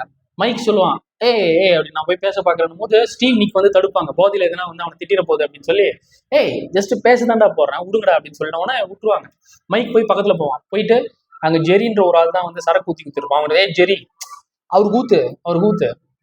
அப்புறம் கிரீன் பெரட், நான் மைக், இவன் ஸ்டீவ், இவனுக்கு தான் இங்கே கல்யாணம், இவன் தான் மாப்பிள்ள, அது அவன் பாருங்க அவன் அந்த நிக் அப்படின்னு சொல்லிட்டு சொன்னோன்னா அவன் அதெல்லாம் கவனிக்காம அவன் வந்து சரக்கு வச்சுட்டு அதில் தான் ஃபோக்கஸ் இருப்பான். ஏதோ வந்து ஷாக் ஆகி அதில் உட்காந்துட்டு இருக்க ஒரு ஆர்மி ஆஃபீஸர் மாதிரி இருப்பான். அப்போது கேட்பான், ஸ்டீவ் எல்லாம் ஒரு ஆர்வத்தில் கேட்பான். நிக்கோ வந்து கேட்பான், அந்த இடம் எப்படி இருக்கும், நாங்கள் ஃப்ளைட்டில் தான் போய் அங்கே லேண்ட் ஆக போகிறோம், அந்த இடத்துல குண்டு மலை பொழியும்னு கேள்விப்பட்டிருக்கோமே அப்படியா அப்படின்னு கேட்க அதுக்கு அவன் என்ன ரெஸ்பாண்ட் பண்ணுவான்னா ஃபக்கிட்டுன்னு வந்து சொல்லுவான். அந்த இடம் எப்படி இருக்கும்னா அங்க போய் நாங்க என்ன பண்றது எப்படி இருக்கும்னா ஓக்கப்படுவீங்கன்ற மாதிரி, அதாவது ஊம்புங்க அங்க போய் என்னத்த பண்ண போய் ஊம்பதான் போறீங்க அப்படின்றத அவர் வந்து இன்டைரக்டா வந்து சொல்றாரு கெட்ட வார்த்தையில. சொன்ன உடனே இது இவனுக்கு கடுப்பாயிரும் மைக்கு. அவன் என்ன சொன்னான், என் காதுல வேற மாதிரி இருந்துச்சு. ஃபக்கிட் சொன்னானா, ஆமாண்டா அப்படிதான் சொன்னானா, எதுக்கு சொன்னான்னு தெரியலையே அப்படின்னு சொல்லிட்டு ஜெரி அவனுக்கு ஊத்தேன் அந்த அந்த குடுறா குடி ஃபக்கிட் அவன் வந்து ஊம்புங்கடா அப்படின்னு வந்து சொன்னா, நாங்க என்ன பண்ணுவோம் அப்படின்னா ஊம்பு போறீங்க அப்படின்னு சொல்லதுக்கு இப்ப நீ ஊங்க ஓசியில ஓத்து சாப்பிடு அப்படின்ற மாதிரி அவன் கொடுக்குறான். கொடுத்த உடனே அது இவங்க இப்படி ஜோக் மாதிரி ஆக்சுவலா அங்க போனா அங்க வந்து பெருசா ஷாக் ஆவீங்க. அங்க ஒரு கோரமான ஒரு விஷயத்த பார்த்துதான் வர போறீங்கன்றதான் அவருடைய இது. இவனுங்களுக்கு அது தெரியாதுல்ல. அந்த ஆர்வத்துல அவர் என்ன சொன்னாருன்னு புரிஞ்சுக்காம இவங்க மறுபடியும் வந்து சரி கல்யாணத்துக்கு வந்து அங்க போவாங்க. போய் அங்க இருக்கும்போது ஸ்டீவ் ஏஞ்சலா 2 பேருக்கும் அங்கே ஒரு ரெட் வைன் வேற கொடுக்கப்படும், சர்வ் பண்ணுவாங்க. அதில் வந்து என்ன சொல்லி அதை கொடுப்பாங்க, ரெட் வைன் 2 பேரும் குடிக்கும் போது இதில் ஒரு ட்ராப் கூட கீழே சிந்தாம பார்த்துக்கோங்க, அப்படி ஒரு ட்ராப் சிந்துனா கூட உங்கள் லைஃப்ல வந்து ரொம்ப ஹாப்பியாக வந்து இருக்காது, சிந்தாம இருக்கணும் அப்படின்னு வந்து சொல்லி குடிக்கும் போது பார்த்தா ஏஞ்சலா இவன் ஸ்டீவ் வந்து கரெக்டாக குடிச்சிருவான். பட் ஏஞ்சலா குடிக்கும் போது அவள் வாயிலேருந்து ஒரு ட்ராப் வந்து அவள் துணியிலே வந்து விழுந்துடும். அது சிம்பாலிக்காக சொல்றாங்களா இவங்க லைஃப் வந்து இணக்கமா ரொம்ப சுபிக்ஷமா இருக்க போறதோ ஏதோ வந்து பிரச்சனை நடக்க போகுதுன்றதுதான் சிம்பாலிக்கா வந்து காமிக்கிறாங்க. இந்த மேரேஜ் இந்த பார்ட்டி ஹாலில் வந்து நடந்ததுக்கு அப்புறம் ஏஞ்சலா ஸ்டீவ் எல்லாரும் வந்து வெளில வருவாங்க. ஸ்டீவ் என்ன பண்ணுவான், நிக்கு கிட்ட வந்து ஒரு உண்மையை சொல்லுவான், மச்சான் ஒரு சீக்ரெட் நான் சொல்லணும், ஏஞ்சலா பிரெக்னெண்டா இருக்காடா, அது காரணம் நான் இல்லை அப்படின்னு சொல்லுவான். இதுதான் என்னுடைய கடைசி லாஸ்ட் சீக்ரெட். அதாவது மேரேஜ் முன்னாடி எல்லாரும் அவங்க பண்ண பாவம் இல்லை ஏதாவது வந்து சீக்கிரட்டா யார்கிட்ட ஷேர் பண்ணணும்னு நினைப்பாங்களே, இவனுடைய சடங்கு போல அது அவன் வந்து அவங்க கிட்ட ஷேர் பண்ணுவான். ஷேர் பண்ணிட்டு கேட்பான் டவுட் வேற ஸ்டீவ் நிக்கி கிட்ட, ஒருவேளை அவளுக்கு குழந்தை பிறந்துச்சுன்னா அதை நான் எப்படா எடுத்துக்கிறது அப்படின்னா, அது வந்து ஏஞ்சலாவோட ஒரு பார்ட்டு, அவள ஒரு அங்கம் தான் அந்த குழந்தையும், அதையும் நீ ஏத்துக்கோ, அதனால எந்த ப்ராப்ளமும் கிடையாது, ப்ராப்ளம் இல்லைல்ல, ஒன்றும் இல்லை மச்சான் அப்படின்னு சொல்லி அந்த அட்வைஸ் கொடுப்பான். ஆனா அந்த ஸ்டான் வந்து வாய் ஓவரா இருக்கா அவனுக்கு அப்படின்னு வந்து இவங்க பேசிட்டே இருப்பானுங்க. பேசிட்டு ஸ்டீவ் என்ன பண்ணுவான், காருக்குள்ள போவான், நிக்க வந்து இருப்பான், ஏஞ்சலாவும் வந்து காருக்குள்ள இறங்குவா. ஸ்டான் வந்து மைக் கிட்ட பேசிட்டு வருவான். சொல்லுவான் ஸ்டான், உங்ககிட்ட ஒன்று சொல்றேன், அந்த ஏஞ்சலா கதை உனக்கு தெரியுமா அப்படின்னு சொல்லி. அவனுக்கு தெரிஞ்சிருக்கும் போல அதுக்கும் ஸ்டீவுக்கும் சம்மந்தம் இல்லைன்னு சொல்லி அதை பத்தி சொல்லலான்னு வந்து மைக் கிட்ட வந்து ட்ரை பண்ணா, மைக் ஏற்கனவே வந்து போதையில இருக்கான். அவன் சொல்லுவான், அவன் வேற என்ன பக்கிட்டு வந்து சொல்லிட்டான்ல, அது வேற இவன் நிறைய சரக்கு வேற வச்சிருக்கான். அவன் புல்ஷிட், நீ வாயிலே வர சொல்லுவான்டா, நீ சொல்றதெல்லாம் நான் கேட்க மாட்டேன், ஏய் ஏஞ்சலா கதை தெரியுமா தெரியாதா உனக்கு? ஏய் ஸ்டான் யுவர் புல்ஷிட் யுவர் புல்ஷிட் என்னன்னு சொல்லுவான். அவன் சொல்றது அவன் காதுலயே வாங்கிக்க மாட்டான். ஏஞ்சலா ஸ்டீவ் வந்து போயிட்டு இருப்பாங்க கார்ல. போன உடனே மைக் என்ன பண்ணுவான்னா அந்த காருக்கு முன்னாடி எகிரி குதிச்சு ஓடுவான். ஓடி அப்படியே இவனுடைய சட்டையை கழட்டி போடுவான். ஏஞ்சலா கத்து, ஏய் மைக்கேல் என்ன பண்ண போற, என்ன பண்ற அப்படின்னா அப்புறம் பேண்ட்டை கழட்டுவான். ஸ்டீவ் வேற மச்சான் என்னடா பண்ணிட்டு இருக்கு, இப்படி வேற ஓட்டுக்கணும், கார் வேற பின்னாடியே வந்துருக்காங்க. ஓடினவன் என்ன பண்ணுவான், ஜட்டியை வேற அவங்க பார்ப்பான். அதுக்கப்புறம் ஒரு சந்துக்குள்ள பூந்து, நல்ல வேலை அவங்க இதில் உட்காம சந்துக்குள்ள பூந்துருவான். கார் வந்து இவங்க ஸ்ட்ரைட்டா போயிடுவாங்க. அவன் சந்துக்குள்ள போகும்போது நிக் வேற பின்னாடியே ஓடிடுவான், மைக் பின்னாடி அவுத்துருவான். ஜட்டியை அவுத்துட்டு அம்மனமா ஓடி போய் ஒரு பேஸ்கெட் பால் கோர்ட் இருக்கும், அதுல போய் உட்காருவான். அந்த போல் மாதிரி இருக்குது பின்னாடி அவன் சாஞ்சி உட்கார, அந்த பக்கம் நிக்க வந்து உட்காந்தும் போது மைக் வந்து சிரிப்பான். ஏய் ரொம்ப கிரேசியா வந்து நான் என்ன பண்ணேன்னு தெரியாம பண்ணிட்டு இருந்தேன் மச்சான், பாரு இப்போ இந்த மேரேஜ் முடிஞ்சிச்சு, அடுத்து நம்ம வந்து இந்த டீர் ஹண்ட் பண்ண போறோம், அதுக்கப்புறம் வியட்நாம் வந்து நம்ம போறோம். இப்போ ஒருவேளை நம்ம அங்கே போயிட்டு திரும்பி வராம ஆயிட்டா என்னடா ஆகும் அப்படின்னு வந்து மைக் கேட்பான். அதுக்கு நிக் சொல்லுவான், இல்லை எனக்கு இந்த இடம் தான் ரொம்ப பிடிச்சிருக்கு. இந்த இடம்னா எந்த இடம், இந்த பிளேஸ் இது ரொம்ப பியூட்டிஃபுல்லான ஒரு கண்ட்ரி அமெரிக்கா, அதாவது அவனுடைய நாடை சொல்றான். இது ரொம்ப பியூட்டிஃபுல்லான பிளேஸ். ஒருவேளை வியட்நாம்ல போய் எதுனா நமக்கு நடந்ததுன்னா ஒரு விஷயம் மைக், என்ன நடந்தாலும் சரி நானே அங்கே செத்து போனாலும் என்னை இங்கே எடுத்துன்னு வந்துரு, எனக்கு இந்த பிளேஸ்ல தான் இருக்கணும்னு ஆசை, நீ எனக்கு ப்ராமிஸ் பண்ணணும் அப்படின்னு வந்து சொல்லுவான். மைக்கும் சரிடா என்ன ஆகும் நான் இங்கே எடுத்துன்னு சேர்ப்பேன் அப்படின்ற மாதிரி வந்து அவன் சொல்லுவான்.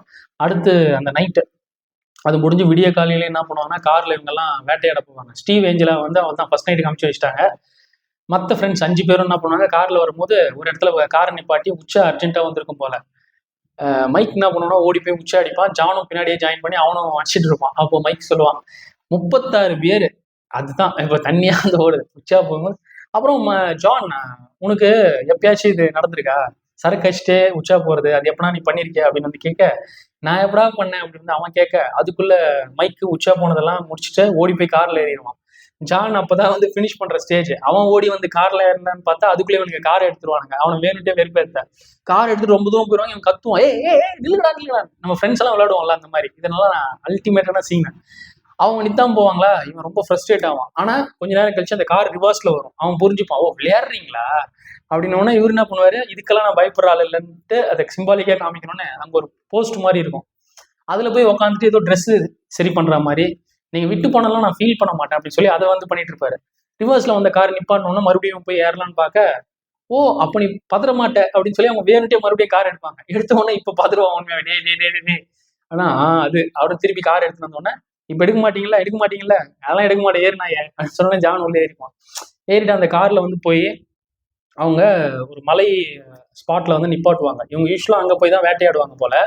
அந்த இடத்துல நிப்பாட்டணும்னா ஸ்டாண்டு காரை விட்டு இறங்கி, இந்த இடம் மாறிடுச்சு, எப்பவுமே வந்து ஒரே மாதிரியா இருக்கும், அப்பப்போ மாறதானே செய்வோம், இதே டைலாக்கே எல்லா வாட்டியும் வந்து பேசும் போல.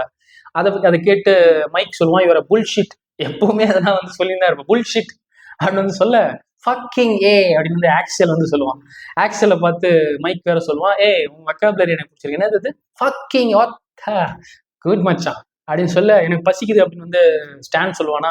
சொன்ன உடனே இருந்தா இதை பொறுக்கி சாப்பிடு அப்படின்னு சொல்லிட்டு ஒரு பண்ணு மாதிரி தூக்கி போடுவாங்க, தரையில தான் விழுந்திருக்கும். அதை எடுக்க அந்த ஸ்டாண்ட் வந்து போவான். மற்றவங்களும் எனக்கு பசிக்குது அப்படின்னு வந்து சொல்லும் போது அவன் வந்து இருக்கிற இடத்துல இவனுக்கு எல்லாம் எடுத்து கொடுக்கணும் மாதிரி எதிர்பார்ப்பாங்க மைக் கிட்ட இருந்து. அந்த பீர் எடு மச்சான், ஏன்டா நீங்க உங்களுக்கு கை கால் இருக்குல்ல, நீங்க வந்து எடுத்துக்க மாட்டீங்களா, சரின்னு எல்லாருக்கும் வந்து எடுத்து குத்துட்டு இருப்பான். குத்துட்டு இருக்கும்போது இந்த ஸ்டாண்ட் என்ன பண்ணுவான்னா கீழே பொறுக்கி சாப்பிட்றல, இது எல்லாரும் நோட் பண்ணுவாங்க. அவன் அதை கூட விட மாட்டான் போறடா, அப்பந்தான் நான் எதையும் பொறுக்கி சாப்பிட்டு சொல்லி எல்லாத்தையும் தூக்கி தான் போடுவாங்க. அதை போய் எடுத்துதான் இது வந்து சாப்பிட்டு இருக்கோம். அப்புறம் இந்த ஸ்டாண்ட் என்ன பண்ணுவான்னா, இப்ப துப்பாக்கி எடுத்து எல்லாரும் வந்து வேட்டையாட வந்து தயாரா இருப்பாங்க. அதுக்கு முன்னாடி கொஞ்சம் சரக்கம் வேற அடிச்சுப்பானுங்க. அடிக்கும் போது எல்லாம் சேர்ஸ் போடுவாங்கல்ல, அவங்களுடைய இந்த சோவியத் யூனியன் அவங்க லாங்குவேஜ்ல வேற சேர்ஸ் போடுவாங்க. நவுஸ்டுரோஜோவியா ஏதோ ஒன்று சொல்லுவானுங்க, அது வந்து சேர்ஸ். அதுக்கு அர்த்தம் யாருக்கு, ஏஞ்சலா அப்புறம் ஸ்டீவ் இவங்களுக்கும் சார்பில் நம்ம வந்து இப்போ சேர்ஸ் பண்ணிக்கிறோம் அப்படின்னு வந்து சொல்லி சேர்ஸ் பண்ணிட்டே இருக்கும்போது ஸ்டான் வந்து சொல்லுவான், என்னுடைய இந்த தெர்மல் ஷாக்ஸ் ரொம்ப குளிரா இருக்க மாதிரி இருக்கேன், ஷாக்ஸ் காணும் மச்சான், யாருன்னா ஷாக்ஸ் இருந்தா எனக்கு கொடுக்கலாம் அப்படின்னு வந்து கேட்பான். உடனே அவன் சொல்றது எவனை கண்டுக்க மாட்டான். கொஞ்ச நேரம் இவன் தேடனே, ஷாக்ஸ் கிடைச்சிச்சு, எனக்கு ஷாக்ஸ் இப்போ நீங்க தர தேவையில்ல, பூட் தான் வேணும், எனக்கு ஷூ வேணும் அப்படின்னு வந்து கேட்க, ஷூ ஏற்கனவே இவன் மைக் வந்து எக்ஸ்ட்ரா ஷூ பேர் வச்சிருப்பான். ஆனா அவன் கொடுக்க மாட்டான். அதெல்லாம் கொடுக்க மாட்டேன், நோண்டா கொடுக்க மாட்டேன்னு அர்த்தம்டா அப்படின்னு வந்து சொல்லுவான். என்னடா இப்படி பேசுற அப்படின்னு வந்து கேட்க, ஆமா நீ ஒரு வாட்டி வரும்போதும் வந்து எனக்கு கத்தி இல்ல, எனக்கு ஜாக்கெட் இல்ல, எனக்கு ட்ரௌசர் இல்ல, எனக்கு பூட் இல்லன்னு வந்து சொல்லிட்டு இருக்க. ஏன் இதெல்லாம் எத்தனை வந்து தெரியாது அப்படின்னு வந்து கேட்கும்போது, ஏய் நீ ரொம்ப பேசுறடா அப்படின்னு வந்து சொல்லுவான். அப்படிதான்டா பேசுவேன் பாரு. இதுன்னா இதுதான் அப்படின்னு வந்து சொல்லுவான். அதாவது இவன் வந்து ஒன் ஷாட், ஒரு வாட்டி சொன்னா 100 தடவை சொன்ன மாதிரி, ஒரு வாட்டி போட்டா போயிடணும் அப்படின்ற வந்து சொல்ல, என்ன இதுன்னா இதுனா என்னது, ஏய் எல்லாம் கவனிச்சுக்கோங்கடா, இவனுக்காக நான் எவ்வளவு செட் பண்ணி கொடுத்துருக்கேன் தெரியுமா பொண்ணுங்களை. இது மாதிரிதான் ஒரு பொண்ணை கூட நான் வந்து செட் பண்ண ட்ரை பண்ணடா, இவன் அதுக்கெல்லாம் வேலைக்கு ஆக மாட்டான், கடைசி அது வந்து ஜீரோ, ஒரு ரிசல்ட்டும் கிடையாது. காரணம் என்னன்னு அப்புறம் தான் எனக்கு தெரியும், மச்சான் அவன் கேடா, இவனுக்கு எப்படி செட் ஆகணும் வந்து பேச, இவனுக்கு செம கடுப்பா இருக்கும். அப்போ ஆக்சில் என்ன பண்ணுவான், என்கிட்ட பூட் இருக்கு மச்சான், ஆனா அந்த பூட்டு வேணா இப்போ அவன் பட்டெக்ஸ்ல வைக்கிட்டா அப்படின்னு சொல்லிட்டு, ஏன்னா அவன் காலில் போட்டுட்டு இருக்கான், அதை எடுத்து அவன் பட்டெக்ஸ்ல வைக்கலாம்னு வந்து பார்க்க, ஸ்டாண்ட் என்ன பண்ணுவான், அவன் கை துப்பாக்கி ஒன்று வச்சிருந்துருப்பான், அதை வச்சு மிரட்டுவான். ஏய் அப்படின்னா ஃபக்கிங் ஏ அப்படின்னு வந்து ஆக்சில் அந்த பக்கம் வந்து போயிடுவான். போனதுக்கு அப்புறம் ஜான்லாம் என்ன பண்ணுவான், டேய் இப்படியெல்லாம் வந்து நீங்க சண்டை போடுவீங்கன்னு தெரிஞ்சா நான் ஊருக்கு கிளம்பிடுவேன், என்ன இவன் மைக்க ஒழுங்கா ஷூவை கொடுத்தா ஷூ போட்டு கூட அப்படின்னு சொல்லி ஸ்டாண்ட் கிட்ட வந்து கொடுக்க பார்க்க, ஸ்டாண்ட் அதை எடுக்கலாம்னு வந்து பார்ப்பான். மைக் திட்டுவான், அதுல கை வச்ச அப்புறம் நடக்குதே வேற. இதுக்கப்புறம் நீ யாரும் நான் யாரும் தெரிஞ்சுக்கோ, இப்ப என்ன சொல்ற, என்ன சுற்றுவியா நீ, என்ன நீ சுற்றுவியா அப்படின்னும் போது நிக்கெல்லாம் வந்து என்ன பண்ணுவானே, அப்படி ஓ என்னடா நீங்க அப்படின்னு சொல்லிட்டு இது பண்ணுவாங்க. அதுக்கப்புறம் எல்லாம் வேட்டையாட போவாங்க. வேட்டையாட போகும்போது மைக்கு ஒரு டீரை வந்து பார்ப்பான். அந்த டீர் கண்ணில் ஒரு கருணை ஒரு மாதிரி தெரியும், ஆனால் அதெல்லாம் அவன் கண்டுக்க மாட்டான், ஒரே அடி தான் அடிக்கும், அது வந்து அங்கேயே செத்து போயிடும். செத்ததுக்கு அப்புறம் இவங்க அந்த நைட் டைம் எல்லாம் வந்து ஒரு நல்ல பார்ட்டி மாதிரிலாம் இருந்துக்கிட்டு, அதுக்கப்புறம் ஜானோட பாருக்கு போவாங்க. ஜான் பார்ல ஒரு பியானோ இருக்கும், அதை அவன் வாசிப்பான். எல்லா ஃப்ரெண்ட்ஸும் ஒன்னா இருந்து அந்த ராகத்தை வந்து ரசிப்பாங்க. ரசிச்சதுக்கு அப்புறமே வந்து பார்த்தா இவங்க 3 ஃப்ரெண்ட்ஸ், மைக்கு, ஸ்டீவ், நிக்கு, இவங்க 3 பேரும் வியட்நாமுக்கு போயிருப்பாங்க. ஆர்மியில சேர்ந்து அங்கே போனதுக்கு அப்புறம் எல்லாம் பிரிஞ்சு பிரிஞ்சு தான் இருப்பாங்க. ஸ்டீவு, நிக்கு மட்டும் ஒன்னா ஏர்ஃபோர்ஸ்ல வந்து இருப்பாங்க.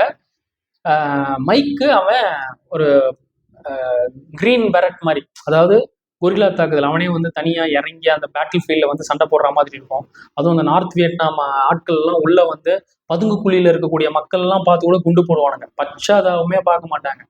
ஒரு டைம்ல என்ன ஆகும், ஒரு அம்மா அவங்க கை குழந்தைய வந்து எடுத்துட்டு அப்படியே நடந்து போகும்போது ஒரு வியட்நாம் ஆள் என்ன பண்ணுவான், அந்த பொம்பளையை சாவடிக்கலான்னு வந்து பார்த்தா அதை காப்பாற்றுவான் மைக்கு. அவன் வந்து அந்த லேடியும் குழந்தையும் சுடுறதுக்கு முன்னாடி இவன் என்ன பண்ணுவான், ஒரு ஃபயர் இது கன் மாதிரி இருக்கும், அதை வச்சு அவனை காலி பண்ணுவான். காலி பண்ணிட்டு இவன் அப்படியே வந்து தலையாடிட்டு இருக்க சமயத்துல ஸ்டீவ், நிக்கு இவங்க 2 பேரும் ஹெலிகாப்டர்ல வந்து அங்கே லேண்ட் ஆவாங்க. வந்து ஆக்சிடென்ட்லாம் வந்து பார்ப்பாங்க, மைக் இங்கேயா இருக்கு அப்படின்னு சொல்லி எல்லாம் ஒன்று சேருவாங்க. அங்கே சேர்ந்ததுக்கு அப்புறம் ஒரு அங்க பயங்கரமான குண்டு தாக்குதல்லாம் வந்து நடக்கும். அதுல நில குழஞ்சி 3 பேரும் கீழே விழுவாங்க. கீழே விழுந்ததுக்கு அப்புறம் கண்ணு திறந்து பார்த்தா இந்த வியட்காங் இருக்காங்கல்ல, நார்த் வியட்நாம்ல அந்த கம்யூனிஸ்டத்துக்கு ஆதரவா இருக்கக்கூடிய அந்த ஒரு கூட்டம், அவனுங்க இவனுங்களை பிடிச்சிட்டு போயிருப்பாங்க. அந்த 3 பேரையும் பிடிச்சிட்டு போய் தண்ணி கடையில ஒரு தண்ணி எல்லாம் இருக்கும், ஒரு பகுதி, ஒரு ஆறு எல்லாம் இருக்கக்கூடியது, அதுல ஒரு கூடாரம் மாதிரி ஒரு கேஜ் மாதிரி கட்டி அங்க பிடிச்சி வச்சிருப்பாங்க, சிறை பிடிச்சி வச்சிருப்பாங்க. பிடிச்சிட்டு ஒரு கேம் மாதிரி கண்டக்ட் பண்ணிப்பானுங்க அவனுங்களுக்குள்ளே. என்னன்னா ரஷ்யன் ரோலட் கேம். அந்த ரஷ்யன் ரோலட் கேம் பிரகாரம் என்னன்னா, துப்பாக்கி இருக்கும், அதுல ஒரே ஒரு தோட்டா மட்டும் போடுவாங்க, அந்த சிலிண்டர்ல ஒரு தோட்டா மட்டும் போட்டு ரோல் பண்ணி சுடணும். அது இவன் சுற்றுவான் அப்படின்னு சொல்லி சிலர் வந்து பெட்டு கெட்டுவாங்க, சுட்டு செத்துருவான்னு, இல்ல சாவ மாட்டான்னு சிலர் கேட்டுப்பானுங்க. இப்படி வந்து இவனுங்களுக்குள்ள என்டர்டைன் பண்ணிப்பாங்க அந்த வியட்காங் ஆளுங்க, அந்த கம்யூனிசம் ஆதரவா இருக்கக்கூடிய அந்த வியட்நாம் ஆளுங்க.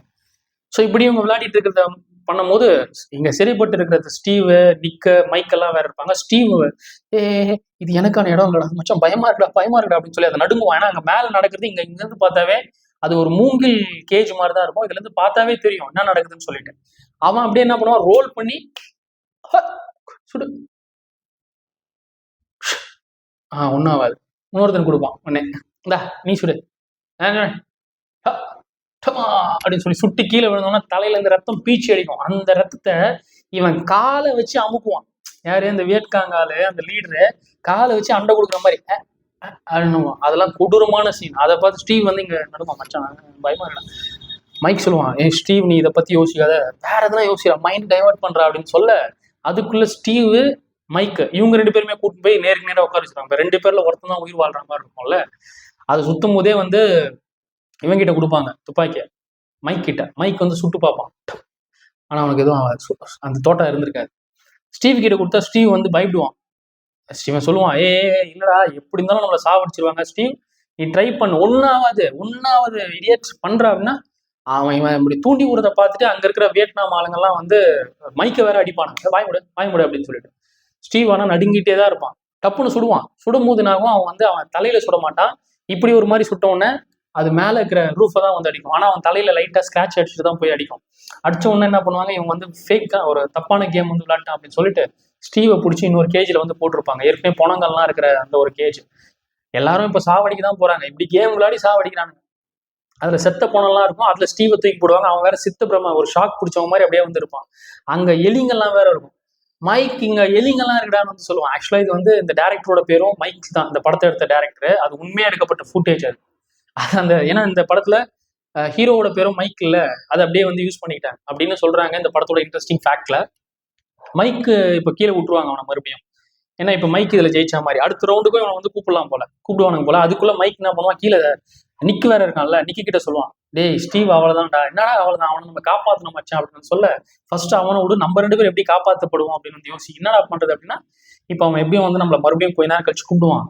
அவன் அந்த ரிவால்வர்ல தோட்டா 1 போறதுக்கு பதில் புல்லட்ஸ் நம்ம வந்து நிறைய புல்லட்ஸ் போட சொல்லணும். சொன்னா என்ன ஆகும், சொல்லிட்டு நம்ம கேம் விளாடணும்டா, நம்ம லக்கு. ஒருவேளை நம்ம தலையில சுடலை அப்படின்னா எல்லாருடைய ஃபோக்கஸும் என்கிட்ட இருக்கும். அப்ப நீ என்ன பண்ணணும், இவன் செத்துருவானா சாக மாட்டான்னு என்ன கவனிச்சிட்டு இருக்க சமயத்துல உன் பக்கத்துல இன்னொரு கார்டு இருப்பான். அவன் துப்பாக்கியை பிடிங்க, அவனை சுட்டு அப்படியே ஒவ்வொருத்தனா காலி பண்ணி அங்கிருந்து நம்ம எஸ்கேப் ஆகணும்னா இதெல்லாம் பாசிபிளாடா அப்படின்னு பேசுற சமயத்திலே என்ன ஆகும், அதுக்குள்ள இவங்க 2 பேரும் வேற கூட்டு போயிடுவாங்க. இப்ப நிக் அந்த பக்கம் இருப்பான், இங்க வந்து மைக் இருப்பான். அந்த வியட்காங்கால் என்ன பண்ணுவான், துப்பாக்கியில வந்து ஒரு தோட்டா போடுற சமயத்துல வேணும்ட்டே மைக் என்ன பண்ணுவான், இன்னொன்னு லோட் மோர் அப்படின்னு சொல்லுவான். என்ன 3 தோட்டா போடுற அப்படின்னு சொன்ன உடனே எல்லாம் போடுங்க போடுங்க, இதுல ஒண்ணும் இல்ல, இவனுக்கு எதுனா ஏதோ பிளான் பண்றான் அப்படின்ட்டு இந்த கேங் லீடர் நினைப்பான். இருந்தாலும் எல்லாரும் என்கரேஜ் பண்ணோன்னா 3 போட்டு டக்குன்னு அவன் கையில வந்து கொடுப்பான். சுத்தி விடுவான். சுத்தி விட்டா அது வந்து மைக் பார்த்த மாதிரி தான் நிற்கும். நீ தானே ஆசைப்பட்ட, முதல்ல நீயே சாவ அப்படின்னு சொல்லி எல்லாரும் எதிர்பார்ப்பாங்க. மைக் 3 தோட்டா வேற இருக்கு, டப்புன்னு சுட்டு பார்ப்பான். ஆனா அதுல தோட்டா அவனை அடிக்காது. ஆவா, வேற வழியில இப்ப வந்து நிக்கு தான் ட்ரை பண்ணோம். நிக்குனால அதை வந்து ஏத்துக்கவே முடியாது. என்னால முடியலடா டே பண்றா, டே மைக் சொல்லுவான், நிக் ட்ரை பண்ண, சத்தியமா அதுல தோட்டா இருக்காது, நீ ட்ரை பண்ற, அதுலயும் தோட்டா இருந்திருக்காது. அவ்வளவுதான். இப்போ மறுபடியும் வந்து இப்போ மைக் கிட்டே வந்து கொடுப்பாங்க. மைக் என்ன பண்ணுவான், அப்படியே வச்சிருக்க சமயத்துல எல்லாரும் இவங்க வந்து சுடு சுடு சுடு எல்லாம் எதிர்பார்ப்பாங்க. இவன் என்ன பண்ணுவான், அந்த கேங் லீடரை டப்புன்னு இவன் வந்து ஒரு அடி அடிச்சாவே போட்டுடணும்னு நினைப்பான்ல, கரெக்டா நெத்தி போட்டுலே அடிப்பான். இவங்கிட்ட இப்ப 3 தோட்டா வேற இருக்கு. டப்புன்னு 3 பேரை காலி பண்ண. இந்த கேப்ல நிக்கு என்ன பண்ணுவான், பக்கத்துல இருந்த இன்னொரு ஆளோட துப்பாக்கி, வியட்நாம் ஆளோட துப்பாக்கி வாங்கி அவனெல்லாம் வந்து சுட்டு இதெல்லாம் வந்து பண்ணும்போது அதுல நிக்கோட தொடையில வேற குண்டுக்காயம் வந்து போடும். அப்படியே வந்து மைக் என்ன பண்ணுவான், நிக்க வந்து கூப்பிட்டு அங்கிருந்து காப்பாத்தி எடுத்துட்டு போனோம்னு வந்து பார்ப்பான். ஸ்டீவ் வேற இங்க இருக்கான். ஸ்டீவையும் காப்பாத்தலாம்டா அப்படின்னும் போது அவனால ஒரு யூஸும் இல்லடா அப்படின்னா, எல்லாம் பரவாயில்ல காப்பாத்தலாம்னு சொல்லி மைக் என்ன பண்ணுவான், ஸ்டீவ் நிக்கு இவங்க 2 பேரையும் கூப்பிட்டுக்கிட்டு போவான் அந்த தோல்ல வச்சுக்கிட்டு. அங்க வேற தண்ணியா இருக்குல்ல, ஒரு ஆறு மாதிரி, அதுல ஒரு மர கட்டை வேற அப்படியே மிதந்து போற மாதிரி இருக்கும். அதுல இவங்க எல்லாரையும் தூக்கி போட்டு வந்து போக, அமெரிக்கன் ஹெலிகாப்டர் வேற அந்த பக்கம் வரும், போர் விமானம், அந்த ஹெலிகாப்டர். அது வந்த சமயத்துல இவங்க வந்து கை காமிச்சோன்னா அந்த ஹெலிகாப்டர் நம்ம ஆளுங்க தான் இருக்காங்கன்னு சொல்லி கொஞ்சம் லோவரா வந்த உடனே நிக்க என்ன பண்ணுவான், மைக்கை தூக்கி மேல போட்டுருவான். ஸ்டீவும் மைக்கும் வந்து அந்த ஹெலிகாப்டரோட பேஸ்லயே வந்து பிடிச்சிட்டு தொங்கிட்டு வருவாங்க. ஏன்னா அவங்களால ரொம்ப நேரம் அந்த ஹெலிகாப்டர் கீழே வச்சுட்டு இருக்க முடியாது. அப்படி வச்சுட்டு இருந்தா வியட்நாம் ஆளுங்களுக்கு தெரிஞ்சு அதை சுட்டு காலி பண்ணுவாங்க. கொஞ்சம் நிமிஷம் தான், டக்குன்னு எல்லாம் நடக்கிற மாதிரி இருக்கனால ஃபர்ஸ்ட் நிக்க மட்டும் மேல அனுப்பிச்சிடுவாங்க. ஸ்டீவ் மைக் மட்டும் அந்த ஹெலிகாப்டரோட அந்த லேண்டிங் இதை வந்து பிடிச்சிக்கிட்டே தொங்கிட்டு வருவாங்க. ரொம்ப நேரம் இவனால பிடிச்சிக்க முடியாது ஸ்டீவ்னால. அவன் கையை விட்டுருவான். விட்டவனா அவன் தரையில தொப்புன்னு வந்து விழுவான். தண்ணி இருக்கக்கூடியதா அதுல தொப்புன்னு விழுந்தோன்னா அவன் விழுந்துட்டானேன்னு சொல்லி அவனுக்கு பக்கத்துல அவன் மட்டும் தனியா விட முடியுமா, நம்மளும் அவன் கூட விழுந்துலான்னு சொல்லி மைக்கும் வந்து கீழே விழுந்துருவான். விழுந்ததுக்கு அப்புறம் அந்த ஹெலிகாப்டர் ரிட்டர்ன் வராது, அது போனது தான் நிக்கோட. மைக் ஸ்டீவ் அப்படியே வந்து காப்பாத்தி வந்து தரையில வந்து போட்டா அந்த கரையில அவன் வந்து அவன் கால் 2ம் வந்து அப்படியே செயல இருந்து போன மாதிரி இருக்கும், உடஞ்சிருச்சான். அவன் சொல்லுவான், ராக்ல விழுந்துட்டா, நான் கல்லுல விழுந்துட்டேன் மச்சான், லேண்ட் ஆயிட்டேன்டா, எனக்கு உணர்வே இல்லடா, கால் 2ம் போயிடுச்சு போறடா அப்படின்னு வந்து சொல்லுவான். கைக்கு வேற அவனுக்கு வராது. அப்படி இருந்தாலும் இவன் என்ன பண்ணுவான், ஷோல்டர்ல தூக்கி போட்டு வலிக்குதா அப்படின்வான். இருந்தாலும் மைக் ஷோல்டர்ல தூக்கிட்டு போய் நடந்து போவான். நடந்து போனா அந்த வியட்நாம் ஆட்கள் எல்லாம் அந்த இடத்த விட்டு இன்னொரு இடத்துக்கு நகர்ந்து போற மாதிரி இருக்கும். சவுத் வியட்நாம் ஆட்கள், அங்க இருக்கிற சவுத் வியட்நாம் ஆர்மி இதுவும் வரும். வந்த உடனே என்ன பண்ணுவான், மைக்க ஸ்டீவை வந்து அந்த வண்டியில அந்த ஆர்மி இதுலயே வந்து தூக்கி போட்டு ஹாஸ்பிட்டலுக்கு அனுப்பலாம்னு சொல்லி அமுச்சு விட்டுருவான். அமுச்சு விட்டு இவன் தனியா வந்து வருவான். வந்து கொஞ்ச நாள் வந்து ஆகும். இப்போ மைக்குக்கு வந்து தெரியாது ஸ்டீவுக்கு என்ன ஆச்சுன்னு சொல்லிட்டு, ஆனால் சேஃபாக ஏதோ அமுச்சு வச்சிடணும்னு மட்டும் நான் வந்து நினைக்கிறான். நிக்கு என்ன பண்ணுவான், அவன் ஏற்கனவே ஹெலிகாப்டர்ல வந்து வந்தான் இல்லையா, அவனை ஒரு ஹாஸ்பிட்டல்ல வந்து ட்ரீட்மெண்ட் கொடுப்பாங்க. அதை வந்து ஒரு ஆஃபீஸர் வேற விசாரிக்க வருவார். அவனுடைய பேர் வந்து ரஷ்யன் பேர்லாம் கலந்துருக்காம இருக்கும். அவனா நீ வந்து அதை கேட்க வரும்போது அவன் சொல்லுவான், இல்லை நான் அமெரிக்கன் தான். அது அவங்க பேரண்ட்ஸோட பேர்லாம் அந்த மாதிரி இருக்கு, இவன் பேரும் அந்த மாதிரி இருக்கும், பட் நான் அமெரிக்கன் தான் வந்து சொல்லுவான். ஆனால் அவன் ஷாக்டா வந்து இருப்பான். அவன் லிண்டாவோட போட்டோலாம் வேற பார்த்துப்பான், அவனுடைய கேர்ள் ஃப்ரெண்ட்ல. ஏற்கனவே அந்த கல்யாணத்தப்ப கூட வந்து அவன் ஆர்வ குளர்ல ஏஞ்சலா இவ ஸ்டீவோட கல்யாணத்தப்போ டக்குனு இவன் வந்து கேட்டுருவான், என்ன லிண்டா நீ என்ன கல்யாணம் பண்ணிக்கிறியா அப்படின்னு வந்து கேட்பான். அவ என்ன சொல்றதுன்னு வந்து தெரியாம மைக்கை வேற பாப்பா. மைக் தான் எதுவும் சொல்லல. உடனே அவ நிக்குக்கே வந்து சொல்லிப்பா, பண்ணிக்கிறேனே அப்படின்னு வந்து அப்போ சொல்லியிருப்பான். ஸோ அவளுடைய ஞாபகம் வேற அவனுக்கு இருக்கும். ஆனா அவனுக்கு ஒரு ஷாக்ல தான் இருப்பான், திரும்பி இந்த வார்ல நம்ம பார்ட்டிசிபேட் பண்ணோமா இல்லையா அப்படின்னு சொல்லிட்டு. ஆனா கொஞ்சம் ரிகவர் ஆயிருப்பான், உடம்பெல்லாம் அந்த காலில் துப்பாக்கி காயெல்லாம் அதெல்லாம் ரிகவர் ஆயிருப்பான். ஆயிட்டு இப்போ இவன் என்ன பண்ணணும்னு நினைப்பான்னா, மைக் எப்படியாவது கண்டுபிடிக்கணும்னு வந்து நினைப்பான். அவன் ஸ்ட்ரீட்ல அங்கங்க வந்து நடந்து போவான். நடந்து போகும்போது ஏதோ ஒரு ஆஃபீஸர் போற மாதிரி இருக்கும். ஏன்னா மைக்கு ஆர்மியில தானே என்ன இருக்கான். அந்த ஆஃபீஸர் இல்லை மைக்னு வந்து திரும்பி பார்த்தா அது மைக் கிடையாது, வேற யாரோ. மிஸ் பண்ணிட்டோமே அப்படின்னு நினைப்பான். பாருக்கு போவான், பப்புக்கு போவான், அங்கங்க போக ஒரு லேடியை வந்து சந்திப்பான். அந்த பொம்பளை வந்து என்ன பண்ணும், நீ அமெரிக்கா பொண்ணுங்களை பார்க்கறதெல்லாம் கூட நான் காட்டுவேன், அவங்க காமிக்காத நான் என்கிட்ட இருக்கு அப்படின்னு சொல்லிட்டு அவன் வந்து செக்ஸுக்கு வந்து கூப்பிடுவான். இவனும் ஆர்வமா என்ன பண்ணுவான்னா, நிக்க அந்த பொண்ணு கூடயே வந்து போய், இங்க வேணாம் நான் இடம் இருக்கு அப்படின்னு சொல்லி கூட்டு போவான். அவளுடைய வீட்டுக்கு கூட்டு போனா அவளுக்கு குழந்தை இருக்கும். பாருங்க, வறுமை தான் வந்து எல்லா பாவத்துக்கும் வந்து காரணம். பணம் படைச்சவன்லாம் காசு கொடுத்தாலுமே வந்து கையில காசு இல்லாதவன் அதனாலதான் வாங்குறான், அந்த வறுமையினாலதான் அவன் தப்பு பண்றான். ஸோ இந்த பொம்பளை பாருங்க, குழந்தை அதுக்கு சோறு போடணும் எல்லாம் பண்ணோம், 10 பறந்து போச்சு, மானத்தை வித்தாவது நம்ம பிழைக்கணும் அப்படின்றதுக்காக இவனை வந்து ப்ராஸ்டியூஷன்ல இறங்கிட்டா. இவனை கூப்பிட்டா இவனுக்கு அதுல ஈடுபாடு இருக்காது. அவ வந்து கேட்பா, நீ யாரை நினைச்சு என்ன பண்ணணும்னு நினைக்கிறேன், ஏதாவது பொண்ணு பேர் சொல்லு, நான் அப்படியே வந்திருக்கேன் அப்படின்னா. லிண்டா அப்படின்னு வந்து அவன் சொல்ல, அப்ப என்ன லிண்டானே கூப்பிடு அப்படின்னா அவகிட்ட அவன் செக்ஸ் பண்ணவும் இன்ட்ரெஸ்ட் இருக்காது. ஏன்னா பக்கத்துல குழந்தை வேற அழுதுட்டே இருக்கும். இவன் எட்டி பார்ப்பான், அந்த வீட்டு மாடியில இருந்து கீழே எட்டி பார்த்தா ஏதோ ஒரு எலிஃபென்ட் பொம்மை மாதிரி ஒன்று இருக்கும். அந்த பொம்மையை வாங்கணும்னு வந்து நினைப்பான். அங்கிருந்து கீழே இறங்கி போகணும்னு ஆசைப்படுவான். அவ வா என் கூட பண்ணுன்னா அவன் சொல்லுவான், குழந்தை அழுகுற இடத்துல என்னால பண்ண முடியாது அப்படின்னா. டேய் அட்லீஸ்ட் எனக்கு காசாவது கொடுத்துட்டு போடா அப்படின்னு வந்து அவ கேட்பா. ஆனா அவன் எதுவும் பண்ணாம அப்படியே கீழே போவான். போயிட்டு இன்னும் கொஞ்சம் தூரம் நடந்து போனா ஏதோ ஒரு துப்பாக்கி சத்தம் மட்டும் இவனை கேட்கும். கேட்டு அந்த இடத்துல போய் பார்த்தா பணம் ஒரு 2-3 பணம் இருக்க மாதிரி இருக்கும். ஒரு ஆள் வந்து கேஷுவலா கார்ல உட்காந்துட்டு இருப்பான். அவன் வந்து ஜூலியனோ ஏதோ அவனுடைய பேர், அவன் ஒரு பிசினஸ் மேன் மாதிரி. அவனை பார்த்த உடனே இவன் வந்து கேட்பான், என்ன அப்படின்னு வந்து பார்த்தா அவரு சொல்லுவாரு, இது வந்து ஒரு ரேரஸ்ட் ஆஃப் ரேரஸ்ட் ஒரு கேம் மாதிரி, இது எனக்கு இந்த மாதிரி விஷயம்லாம் வந்து பண்றது ரொம்ப பிடிக்கும், இது உனக்கு தெரியுமான்னு வந்து எனக்கு தெரியல அப்படின்னு வந்து சொன்னா. அவன் எந்த கேமை பத்தி சொல்றான்றது உண்மையாவே வந்து நிக்கிக்கு வந்து புரிஞ்சிருக்காரு. இன்னதுனால இங்க போன மாதிரி இருக்கு அப்படின்னு சொல்லிட்டு, சரி வாய நீ இதுல வந்து பார்ட்டிசிபேட் பண்ண அப்படின்னா. எது கூப்பிடுறான், சரி பரவாயில்ல அப்படின்னு தான் இவன் சொல்லுவான். ஆனாலும் அந்த ஆள் விட மாட்டான் நிக்க. இந்த ஷாம்பைன் குடி அப்படின்னு வந்து சரக்கு கொடுக்க பார்ப்பான். இவன் வேணான்னு சொல்ல, ஒருத்தன் எவன் வந்து சரக்கு வேணான்னு சொல்றானோ வாழ்க்கை வேணான்னு சொல்றதுக்கு சமம், இந்த வாங்கிக்கோ என்ஜாய் பண்ண லைஃப் அப்படின்னு சொல்லிட்டு அப்படியே வந்து உள்ள கூட்டு போவான். உள்ள கூட்டு போனா அது ஒரு குகை மாதிரி, அங்கதான் கேம்பிளிங் நடக்குது. என்ன கேம்பிளிங்னா அதே அந்த ரஷ்யன் ரவுலட் கேம் தான். துப்பாக்கியில வந்து ஒரு தோட்டா போட்டு வந்து சுடுறது, இவன் பெட்டு கட்டுறது, அப்படி வந்து இந்த கேம் வந்து நடந்துட்டு இருக்கோம். சுத்தி இப்படி கொடுப்பாங்க, டப்புன்னு வந்து சுட்டு ஒருத்தன் செத்துருவான், அப்படியே பணமா வந்து எடுத்துப்பாங்க. இன்னொருத்தன் வந்து இது நடந்துட்டு இருக்க சமயத்துல நிக்கு என்ன பண்ணுவான், அந்த துப்பாக்கியை பிடிங்கிடுவான். பிடுங்கிட்டு அவன் கேம் விளையாடுறதுக்கு ஒருத்தன் ரெடியா இருந்தால அவன் தலையில வந்து டப்புன்னு வந்து சுடுவான். சுட்டா அதுல வந்து தோட்டா இருந்திருக்காது, நல்ல வேலை அவன் பொழைச்சான். அதே மாதிரி இந்த துப்பாக்கி எடுத்து இவன் தலையிலையும் வந்து சுடுவான். சுட்டாலும் அந்த தோட்டா வந்து இருந்திருக்காது, அப்படியே வந்து தூக்கி போட்டு பாரு அப்படின்னு சொல்லிட்டு அவன் ஃப்ரஸ்ட்ரேஷன்ல இதெல்லாம் வந்து பண்ணிட்டு அங்கிருந்து வந்து போக பார்ப்பான். ஆனா அந்த குகையில அந்த கேம் நடந்துருக்கிற இடத்துல மைக் இருந்திருப்பான். மைக் நிக்கு இந்த பணத்தை வந்து பார்த்திருப்பான். எல்லாரும் காண்டாயிருவாங்க. கேம் நடந்துக்கும் போது இவன் வந்து பிடுங்கி அவன் தலையில துப்பாக்கி வச்சு சுடப்பாதான் இவன் சுட்டு இப்படியே வந்து தூக்கி போட்டு வந்து போயிட்டு இருக்கான்னு எல்லாரும் வந்து சேஸ் பண்ண பார்ப்பாங்க. மைக் நிக்கு கூட சேர பார்ப்பான். நிக்கு வந்து கூப்பிடுவான். நிக்கு காதுல வாங்காம அங்கிருந்து எஸ்கேப் ஆனா போதும்னு சொல்லி அங்கிருந்து வந்து ஓடுவான். குடுகுடுன்னு ஓடுவான். கூடவே அந்த பிசினஸ் மேனும் இருக்கான்ல, அவனும் வந்து பின்னாடி போற மாதிரி இருக்கும். இது மைக் வந்து பார்த்துப்பான். பார்த்துட்டு சரி இப்போ அவங்க 2 பேரும் வந்து சேர்ந்துட மாட்டாங்க. ரொம்ப நாள் கழிச்சு மைக் என்ன பண்ணுவான்னா அவங்களுடைய சொந்த ஊருக்கு அமெரிக்காவுக்கு வந்து ரிட்டர்ன் வருவான். அவன் வரும்போது பெருசா பேனர் எல்லாம் வேற போட்டு வச்சிருப்பாங்க. இப்போ அவன் வந்து கிரீன் பேரட்டா வந்து ஒரு ப்ரொமோஷன் மாதிரி ஒரு பெரிய அந்த இதை அங்கங்க மெடல்ஸ் எல்லாம் வந்து போட்டு வருவான். வரும்போது அங்க ஒரு பேனர்ல வெல்கம் வேற பண்ணுவாங்க, வெல்கம் டு அவர் ஹோம் அப்படி ஸ்வீட் ஹோம் அப்படின்ற மாதிரி மைக்கேல்ல வெல்கம் டு ஹோம் அப்படின்னு சொல்லி போட்டிருக்கோம். போட்டு அவனுக்கு விருப்பம் இருக்காது, அது செலிப்ரேட் பண்ற மூட்லயே இருக்க மாட்டான். அவன் வீடை கிராஸ் பண்ணி கார் ஓட்டுறவங்க கிட்ட சொல்லுவான், என்ன இங்க நிறுத்தாத காரை, மோட்டல் ஏதாவது ஹோட்டலுக்கு வந்து கூட்டு போ அப்படின்னு சொல்லி கூட்டு போனோம்னா அங்கே போயிடுவாங்க. அவனுக்கு புரியாது டிரைவர் ஏன் இப்படி பண்ணுறாரு அப்படின்னு சொல்லிட்டு. ஆனால் இந்த வீட்டில் மற்ற ஃப்ரெண்ட்ஸ் எல்லாம் இருக்கானுங்கல்ல, ஆக்சல், ஸ்டானு, லிண்டா, இவங்கெல்லாம் ரொம்ப ஆர்வமாக இருப்பாங்க. இவன் வருவான் வருவான் அப்படின்னு சொல்லிட்டு. ஜான் இவங்க எல்லாமே இருந்தா வண்டி நிற்காம அது வந்து போகும். ஸ்டான் வெளியில பார்த்துட்டு உள்ள போய் சொல்லுவான், மேபி மைக் வர வண்டி வந்து ஃப்ளைட் வந்து கொஞ்சம் லேட்டாக வரும் போல, அதனால வரல அப்படின்னு சொல்லி நினச்சிப்பாங்க. அவங்க அரேஞ்ச் பண்ண வச்சு கேக்கெல்லாம் வந்து அது எதுவுமே வந்து வெட்டாமல் அப்படியே வந்து நைட்டெல்லாம் வேஸ்ட்டாக போகிற மாதிரி தான் இருக்கும். மைக் என்ன பண்ணுவான், அந்த மோட்டலில் இருந்துட்டு காலங்காத்தால வந்து அவனுடைய வீட்டுக்கு வந்து பார்ப்பான். ஏன்னா அவன் வீட்டில் இப்போ யார் இருக்கா, லிண்டா தானே வந்திருக்கா.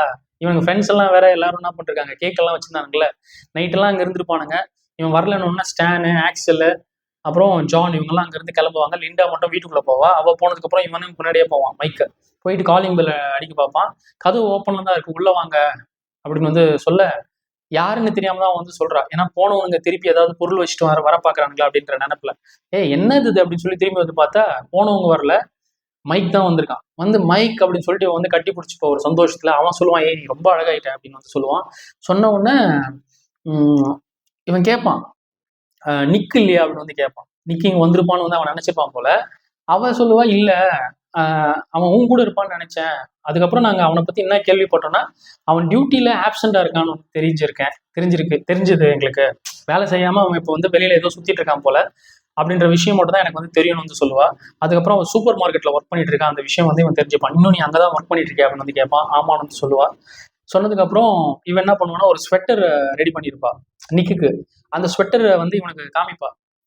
உன் சைஸ் என்னன்னு எனக்கு தெரியாது, வேணா இது நீ வந்து ட்ரை பண்ணி பாரு அப்படின்னு வந்து பண்ணும்போது அவனுக்கு சைஸ் வந்து இது ரொம்ப பெருசா இருக்கும் அந்த ஸ்வெட்டர். அவன் என்ன சொல்லுவா, பரவாயில்ல ஸ்வெட்டர்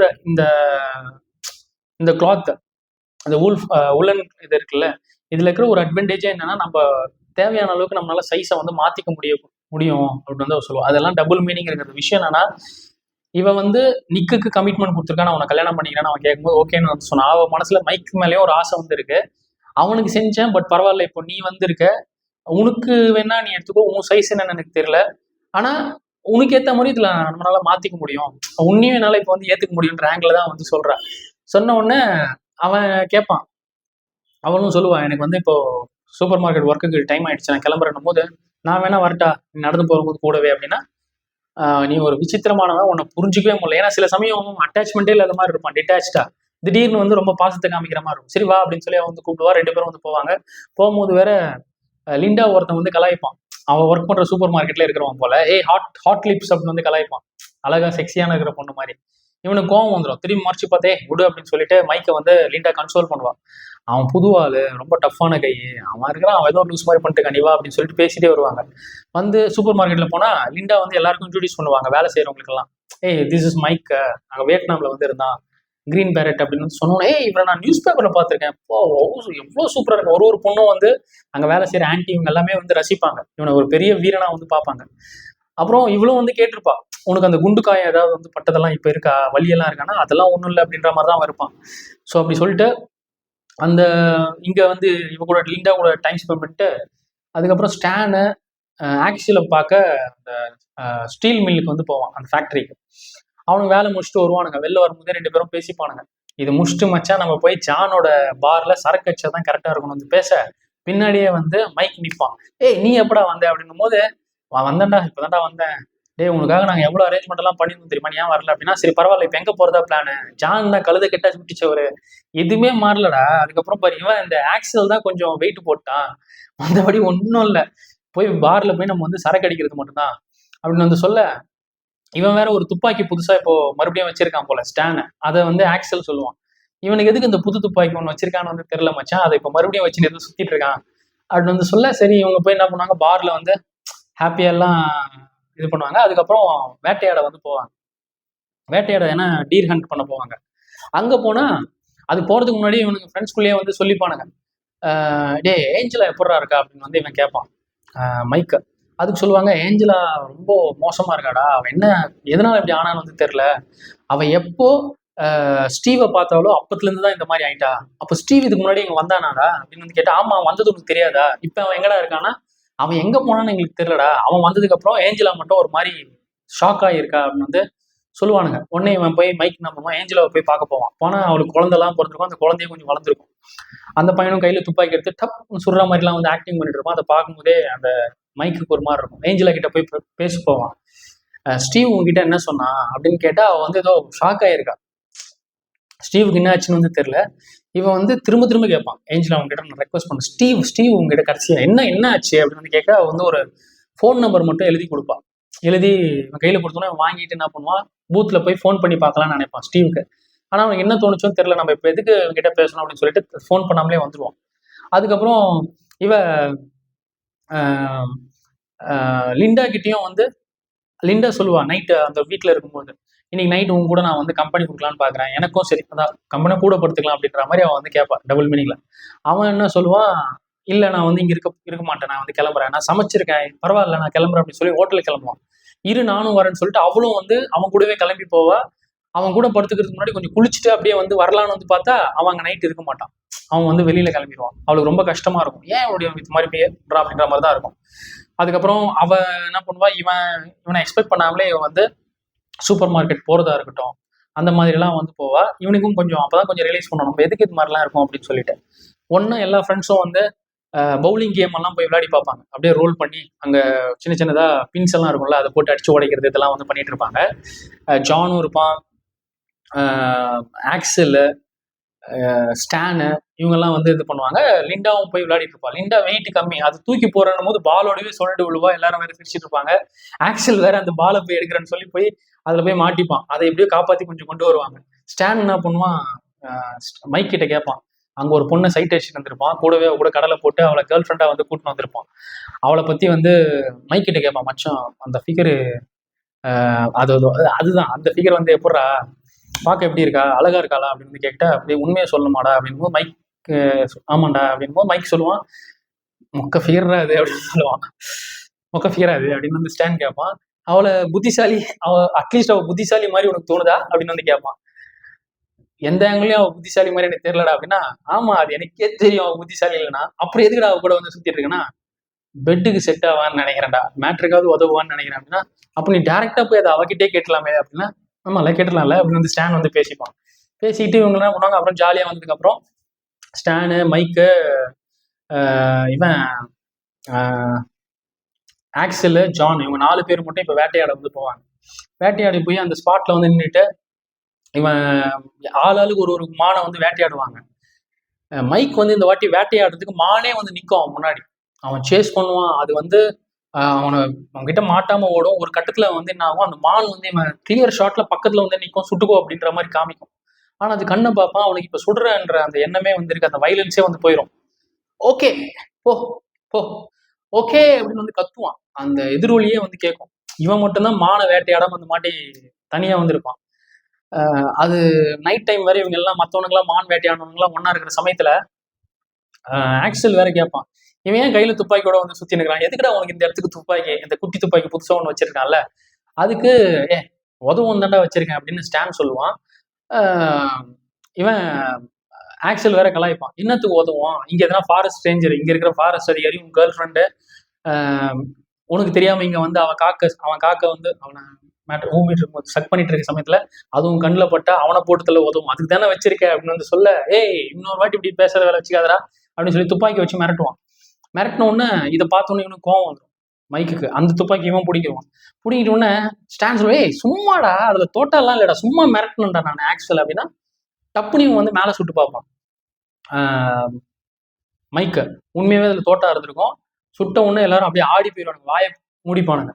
அப்புறம் அது உள்ள இருந்த மற்ற 5 தோட்டாவே வந்து கீழே கொட்டிடுவான். கொட்டிட்டு ஒன்றை மட்டும் உள்ள போட்டுட்டு அப்படியே வந்து ரோல் பண்ணி இவன் தலையிலே வைப்பான்,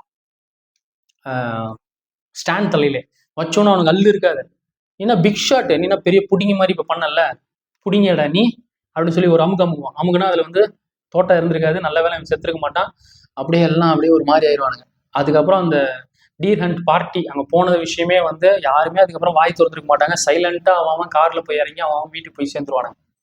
நைட் டைமு மைக் என்ன பண்ணுவான், லிண்டாவை போய் சூப்பர் மார்க்கெட்லேருந்து கூப்பிட்டு வருவான். கூப்பிட்டு வந்துட்டு செவ்வாய் என் கூடவே வா அப்படின்னு சொல்லி மோட்டலுக்கு வந்து கூப்பிட்டு போவான். 2 பேரும் வந்து கட்டி பிடிச்சி படுத்துப்பாங்க. அவளே கட்டி பிடிக்க வந்து இவன் அலோவ் பண்ணுவான். இவன் எதுவும் அவங்ககிட்ட இது பண்ண மாட்டான். அப்புறம் மிட் நைட்ல திடீர்னு ஒரு மாதிரி எந்திரிச்சு இவன் என்ன பண்ணுவான்னா காலைங்கத்துல போய் ஃபோன் பண்ணுவான். அந்த ஏஞ்சலா கொடுத்த ஃபோன் நம்பருக்கு ஸ்டீவுக்கு வந்து கால் பண்ணுவான். ஸ்டீவ் 2 காலும் இழந்து கையும் செயல் இழந்து அப்படியே வீல் சேர்ல தான் உட்காந்துட்டு இருப்பான்.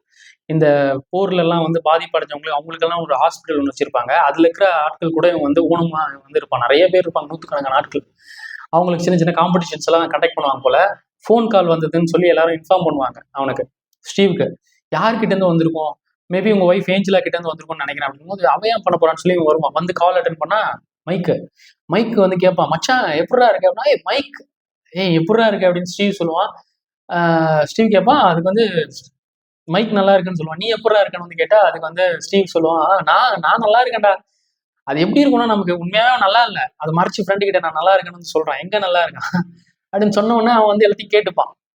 அப்புறம் என்னடா ஒரே சத்தமா இருக்கு, ஆக்சுவலா அந்த வீல் சேர் சத்தம், அங்க இருக்கிற ஆளுங்களோட சத்தம், ஒரே கத்திக்கிட்டு ஹாஸ்பிட்டல்ல அது. நீ வாடா அப்படின்னா, இல்லடா நான் ரெசார்ட்ல தான் இருக்கேன், இந்த இடம் வந்து ரொம்ப ஜாலியான ஒரு பிளேஸ்ன்னு பாத்துக்கோ. இப்ப கூட வந்து நாங்க கேம் எல்லாம் தான் விளையாடிட்டு இருந்தோம், இந்த பேஸ்கெட் பால் இந்த மாதிரி சின்ன சின்ன கேம் எல்லாம் நாங்க யூஸ்வலா விளையாடலாம்டா. உனக்கு இன்னொரு விஷயம் தெரியுமா, பிரின்சஸ் கிரேஸ் வேற இங்க வந்திருந்தாங்க ஒரு நாள், கொஞ்ச நாள் முன்னாடி அப்படின்னு சொன்னோன்னா. ஆக்சுவலா அவங்க ஒரு ஆக்ட்ரஸ், அதுக்கப்புறம் அவங்க வந்து ஒரு இளவரசரை கல்யாணம் பண்ணதுக்கப்புறம் பிரின்சஸ் கிரேஸா மாறிட்டாங்க. அவங்க ஒரு அமெரிக்கன் ஆக்ட்ரஸ். அதெல்லாம் வந்து சொன்னோன்னு, ஓ அப்படியாடா அப்படின்னு சொல்லிட்டு, சரி மச்சான் நான் வைக்கிறேன் அப்படின்னு சொல்லி டக்குன்னு கால் கட் பண்ணுவான்.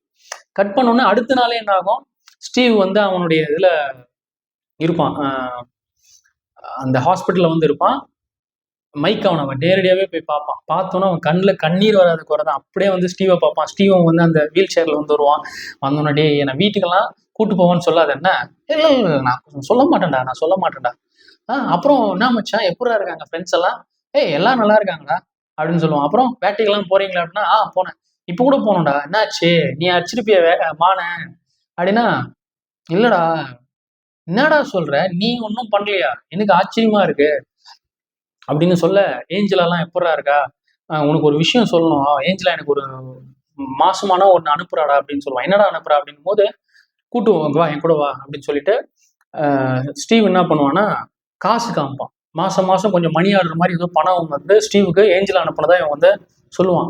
எங்கிருந்துடா வருது இந்த பணம் அப்படின்னு வந்து மைக் வந்து கேட்க, அதுக்கு ஸ்டீவ் சொல்லுவான், சைகான்ல இருந்து அனுப்புறா போல, எதுக்கு அந்த இடத்துல இருந்து அனுப்புறான்னு தெரியலடா, எப்படியும் அந்த சிட்டியே வந்து இன்னும் கொஞ்சம் நாள்ல மொத்தமா அழிய போகுது அப்படின்னா. அப்ப இந்த பணத்தை வந்து ஏஞ்சலா அனுப்பல, ஏன்னா ஏஞ்சலா பிரம்ம பிடிச்ச மாதிரி ஒரு இடத்துல உட்காந்துருக்கா, அவ எப்படி இங்க அனுப்பிச்சிருப்பா, சைகான்ல இருந்து வருதுன்னா அது ஏஞ்சலா அனுப்பல. அப்ப யார் அனுப்புனதா இருக்கும், நிக்கு இன்னும் இருக்கான். அப்படியாடா, சரி ஓகே. இப்ப என்னடா பண்ற அப்படின்னா, நீ முதல்ல வா, நீ எந்த இதுவும் பேசாத, நீ வா வீட்டுக்கு வா, நீ இருக்க வேண்டிய இடம் இது கிடையாது, வா நான் சொன்னா கேட்கணும்னு சொல்லிட்டு அவன் வந்து அங்க இருந்து ஃபோர்ஸ் பண்ணி கூட்டு போக பார்ப்பான் மைக். அதுக்கப்புறம் மைக் என்ன பண்ணுவான், நிக்க தேடி மறுபடியும் வந்து வியட்நாமுக்கே போவான். வியட்நாம்ல போய் அங்கங்க தேடி பார்ப்பான், எங்கேயும் அவன் வந்து கிடைக்க மாட்டான் நிக்க. அதுக்கப்புறம் அந்த ரஷ்யன் ரோலட் கேம் வந்து பிசினஸ் மேன் ஒருத்தன் கண்டக்ட் பண்ணியிருந்தால, அவன் கண்ணில் மாட்டிடுவான். அவன் கிட்ட கேட்பான், நான் யாருன்னு தெரியுதா, நான் தான் மைக்கு அப்படின்னா. மைக்குன்னு சொன்னோன்னா அவன் வந்து நான் அந்த பிசினஸ் பண்ணல அப்படின்னு சமாளிக்கிறதுக்காக வியட்நாம் லாங்குவேஜ்லேயே வந்து பேசுவான். ஏன்னா அவனுக்கு தெரியும் அந்த தொழில் பண்ற சமயத்துல அந்த கேம்பிளிங் நடந்த அந்த குகையில இவனும் வந்து இருந்தவன் தான். அப்போ இவன் இந்த பிசினஸ் மேனை தெரிஞ்சவன் தான். அந்த பிசினஸ் மேன் நிக்கும் தெரிஞ்சிருக்கும், அதனாலதான் அவன் உள்ள கூட்டு வந்தான். அவனை பத்தி தெரிஞ்சுதான் இப்ப கேட்கறான், நிக்கு தெரியுமா உனக்கு, இன்னும் எனக்கு எதுவும் தெரியாதுன்னா, இங்க பாரு நான் பணம் கொடுக்குறேன், ஒழுங்கா அவன் இருக்கிற இடத்துக்கு எனக்கு கூட்டு போ. முன்னாடி இருந்த மாதிரிலாம் இப்ப இல்லை சார், பிசினஸ் பயங்கர காம்ப்ளிகேட்டட் இருந்தா எவ்வளவு பணம் வேணாலும் வாங்கி கொடுக்க, அந்த இடத்துக்கு கூட்டு போ அப்படின்னா கூட்டு போவோம். அது பாத்தீங்கன்னா ஒரு மாதிரி ஒரு போட்டெல்லாம் இருந்து ஆறு போலெல்லாம் தாண்டி ஒரு மாதிரி ரிஸ்கான ஸ்பாட்டுக்கு போற மாதிரி இருக்கும். அங்க போனதுக்கு அப்புறம் அங்கேயும் வந்து $1000 கொடுத்தாதான் உள்ள அனுப்புவான்னு ஒருத்தர் சொல்லுவான். இன்னொரு $500 சேர்த்து கொடு அப்படின்னு சொல்லி எப்படியோ உள்ள நுழைஞ்சிருவான். நுழைஞ்சா அங்க எல்லாம் வந்து ரெடியா இருப்பானுங்க, காம்படிஷன் வேற பயங்கரமா இருக்கும். இங்க ஒருத்தன் உட்காந்துருப்பான், அங்க ஒருத்தருப்பான், அதை ஆர்கனைஸ் பண்ற ஒருத்தன் ஒரு கண்ணாடி இதுல மட்டும் கூலிங் கிளாஸ் இருக்கும், ஒரு பக்கம் ஓட்டம் இருக்கும், அதை வச்சுட்டு அவர் ஒரு மாதிரி ஆர்கனைஸ் பண்ணுவார். அவங்க வந்து தப்பு தப்புன்னு சுட்டுப்பாங்க. அதுக்கப்புறம் நிக்க அந்த இடத்துக்கு வருவான், மைக் பாத்துருவான். நிக்க கிட்ட போய் கேட்பான், நான் யாருடா, நான் யாரு, மைக் சொல்லு, நான் மைக் தானே. நிக்குக்கு ஞாபகமே வராது. என்னடா இது, என்னடா டேய் மைக்கா, வா நிக்கி வா போலாம், கிளம்பலாம் வா, ஊருக்கு போலாம்டா, எல்லாம் வெயிட் பண்ண வா, வாடா அப்படின்னு வந்து கூப்பிடுவான். கூப்பிட்டாலும் அங்க எந்த ரியாக்ஷனும் வந்து அவன் காமிக்க மாட்டான். காமிக்காம இருக்கும்போது சரி மறுபடியும் கேம்ல வந்து உட்காருவானுங்க. உட்கார்ந்தோடனே அந்த துப்பாக்கி, அந்த கண்ணாடி போட்டு ஒருத்தன் கேம் ஆர்கனைஸ் பண்றான். அவன் என்ன பண்ணுவான், துப்பாக்கி ஒரு தோட்டா போட்டு சுடு அப்படின்னா, அந்த துப்பாக்கி யார் பக்கம் பார்த்து நிக்கிற மாதிரி இருக்கும், நிக்க பார்த்து நிக்கிற மாதிரி இருக்கும். நிக்க வந்து தலையில வச்சுப்பான், மைக் சொல்லுவான், வேணாம் நிக்கி, வேணாண்டடி, சுடாத மச்சான், வேணாண்டாடி, எதுக்குடா இது, வா, மைக்கு நிக்கடா, நீ வா போலாம் அப்படின்னு சொல்ல அவன் வந்து அதை கேட்க மாட்டான். உடனே டப்புன்னு அமைக்கிடுவான். அவங்கன்னா அதுல தோட்டா அது நல்ல வேலை. இப்போ வந்து இந்த தோட்டா இவன் இவன் வந்து மறுபடியும் சுத்தி இந்த நீ சுடு அப்படின்னா மைக் வச்சுப்பான். நீ இப்போ நான் சாகணும், இதுக்குதான் இதை தான் நீ பார்க்கணும்னு ஆசைப்படுறியா, நான் யாருக்கு தெரியுமாடா, நான் மைக்ல அவன் ஃப்ரெண்டை நமக்கு பேசியிருப்போம்ல, மவுண்டைன் ட்ரீஸ், ஏன் உனக்கு மவுண்டெயின்ஸ் பிடிக்கும், டிஃப்ரெண்ட் ட்ரீஸ் நம்ம டிஸ்கஸ் பண்ணியிருக்கோம்ல அப்படின்னு சொல்லி டப்பு நமக்குவான். அவங்கன்னா அந்த தோட்டம் நல்ல வேலை பொழைச்சிருவான். இப்போ வந்து நிக்கி கிட்ட மறுபடியும் அந்த துப்பாக்கி வந்து போகும்போது கையை பிடிச்சி கேட்பான், டே வந்துடுறான்னு வந்து, ஒன்றும் இல்லடா, அவசரமே இல்லடா, வந்துடுறா அப்படின்னு வந்து கூப்பிடுவான். கையில பார்த்தா அவன் ட்ரக்ஸ் எல்லாம் பயங்கரமா வந்து போட்டு வச்சிருப்பான் போல நிக்க. அதை பார்த்து என்னடா பண்ணி வச்சிருக்க, அவன் நரம்பெல்லாம் அப்படியே கருத்து போயிருக்கும். மச்சான் என்னடா பண்ணி வச்சிருக்க அப்படின்னு வந்து மைக் வந்து கேட்பான். அது நிக்க கேட்க மாட்டான், துப்பாக்கி வந்து இங்க ரெடியா வச்சுட்டு இருப்பான். நான் உனக்கு அப்பப்போ ஒன்று சொல்லுவேன்ல, ஞாபகம் இருக்கா, என்ன சொல்லுவேன் நான், அண்ணா 1 ஷாட், நிக்க அது கரெக்டா சொல்லுவான், 1 ஷாட், 1 ஷாட் மச்சான், ஏய் தெரியுதுல்ல உனக்கு, வாடா அப்படின்னு சொல்லும் போது நிக்கு என்ன பண்ணுவான், டப்புன்னு அமைக்கிடுவான். அது தோட்டா இருந்தப்போ டப்புன்னு செத்து போயிடுவான். ரத்தம் தெரிக்கும். அவனை அப்படியே மைக்கு கையில நிக்கி, அதாவது இந்த சேது படத்துல விக்ரம் சார் வந்து பைத்தியம்லாம் தெளிஞ்சு அப்படியே வந்து போவாரு. அந்த எல்லாம் ஓகே சேர்ந்துருவாங்கன்னு நினைக்கும் போது அந்த சமயத்துல செத்துட்டானும் போது இதுக்கப்புறம் நான் வாழ்ந்து என்ன பிரயோஜனம் அப்படின்ற மாதிரி நமக்கு அது ஒரு பெரிய ஹார்ட் ஹிட்டிங்கா இருக்கும்ல. அதே மாதிரி இவனுக்கு அப்ப ஞாபகம் வந்துச்சு, ஆனா அமைக்கணும் போது அப்போ தோட்டா இருந்துச்சு, செத்து போயிட்டான். நிக்கி இவங்க அழுக மத்தவங்களுக்குலாம் அது ஒரு சந்தோஷமா இருக்கும். அவங்க எல்லாம் அதை ஜெயிச்சிட்டாங்களாம் அந்த இதுல, அவன் சந்தோஷமா இருக்கும். அதுக்கப்புறம் டிவியில வேற ப்ராட்காஸ்ட் பண்ணுவாங்க.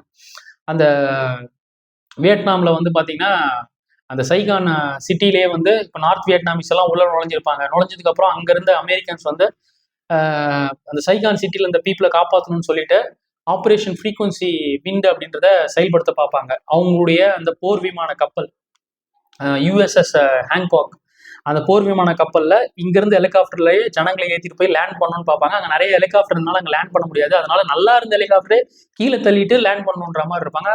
ஏப்ரல் 29, 1975. ஸோ இது பண்றதை டிவியில் டெலிகாஸ்ட் பண்ணுவாங்க. இன்னைக்கு தான் லாஸ்ட் சாப்டர் இந்த ஹிஸ்ட்ரியில வியட்நாம் வார்ல. இதோட அமெரிக்கன்ஸ் அங்கே பண்ண மாட்டாங்க, விட்ரா பண்ண போறாங்க அப்படின்னு சொல்லிட்டு. ஏன்னா அதுக்கப்புறம் ஃபுல்லாவே வந்து சைகான் சிட்டியோட பேரே வந்து மாத்திடுவாங்க. ஹோச்சி மின்னு சொல்லிட்டு அவங்களுடைய ரூலர் பேரே வந்து அந்த சிட்டிக்கு வந்து வச்சுட்டு இப்போ வரைக்குமே வியட்நாம் எல்லாம் ஒன்னா சேர்ந்துச்சு. அதோட அமெரிக்கன்ஸ் வந்து வெளில வந்துட்டாங்க. அதை வந்து டிவியில் இதை வந்து நாங்கள் ப்ராட்காஸ்ட் பண்ணுறோம் பாருங்க அப்படின்னு சொல்லி அந்த ஃபுட்டேஜ் வந்து காமிப்பாங்க. நிக்கிய மைக்கிள் என்ன பண்ணுறான், அவன் ஏற்கனவே ப்ராமிஸ் பண்ண மாதிரி கூப்பிட்டு வந்து அமெரிக்காலேயே வந்து என்ன பண்ணுவாங்க, அவன் அடக்கம் பண்ணுவாங்க. அடக்கம் பண்ணுற சமயத்தில் எல்லாரும் ஒன்று சேருவாங்க. ஏஞ்சலா பக்கத்துலேயே வந்து ஸ்டீவ் வீல் சேரில் வந்து இருப்பான். ஏஞ்சலா அப்படியே பிரம்ம பிடிச்ச மாதிரி வந்து இருப்பா. லிண்டா இருப்பா, அழுவா. மைக்கு வந்து இருப்பான், ஜான், ஆக்சல், ஸ்டானர், இவங்க எல்லாருமே வந்து இருப்பாங்க. அது புதைச்சதுக்கு அப்புறம் ஜான் வந்து அவங்க பாருக்கு எல்லாரையும் வந்து கூட்டு போவான். மைக் வந்து சொல்லுவான், எல்லாம் கம்ஃபர்டபுளா வந்து ஃபீல் பண்ணுங்க, அரேஞ்ச்மெண்ட் எல்லாம் பண்ணியாச்சு, காஃபி ரெடியா இருக்கு அப்படின்னு சொல்லி காஃபி கொண்டு வந்தா காஃபி ஊத்துறதுக்கு கப்பு தேவையில்ல, சரி நான் அதை எடுத்துட்டு வரேன்னு சொல்லி ஜான் வந்து உள்ள போய் கப் எடுக்க பார்ப்பான். லிண்டா வந்து நானும் வந்து உனக்கு சப்போர்ட் பண்றேன்னு வந்து வர பார்க்க, இல்ல பரவாயில்ல நீங்க உட்காரு லிண்டா அப்படின்னு சொல்லிட்டு லிண்டா உட்கார வச்சுட்டு ஜான் மட்டும் உள்ள போவான். உள்ள போனா ஏஞ்சலா வந்து சொல்லுவான், இன்னைக்கு டே ரொம்ப நல்லா இருந்துச்சுன்னு வந்து சொல்லுவான்.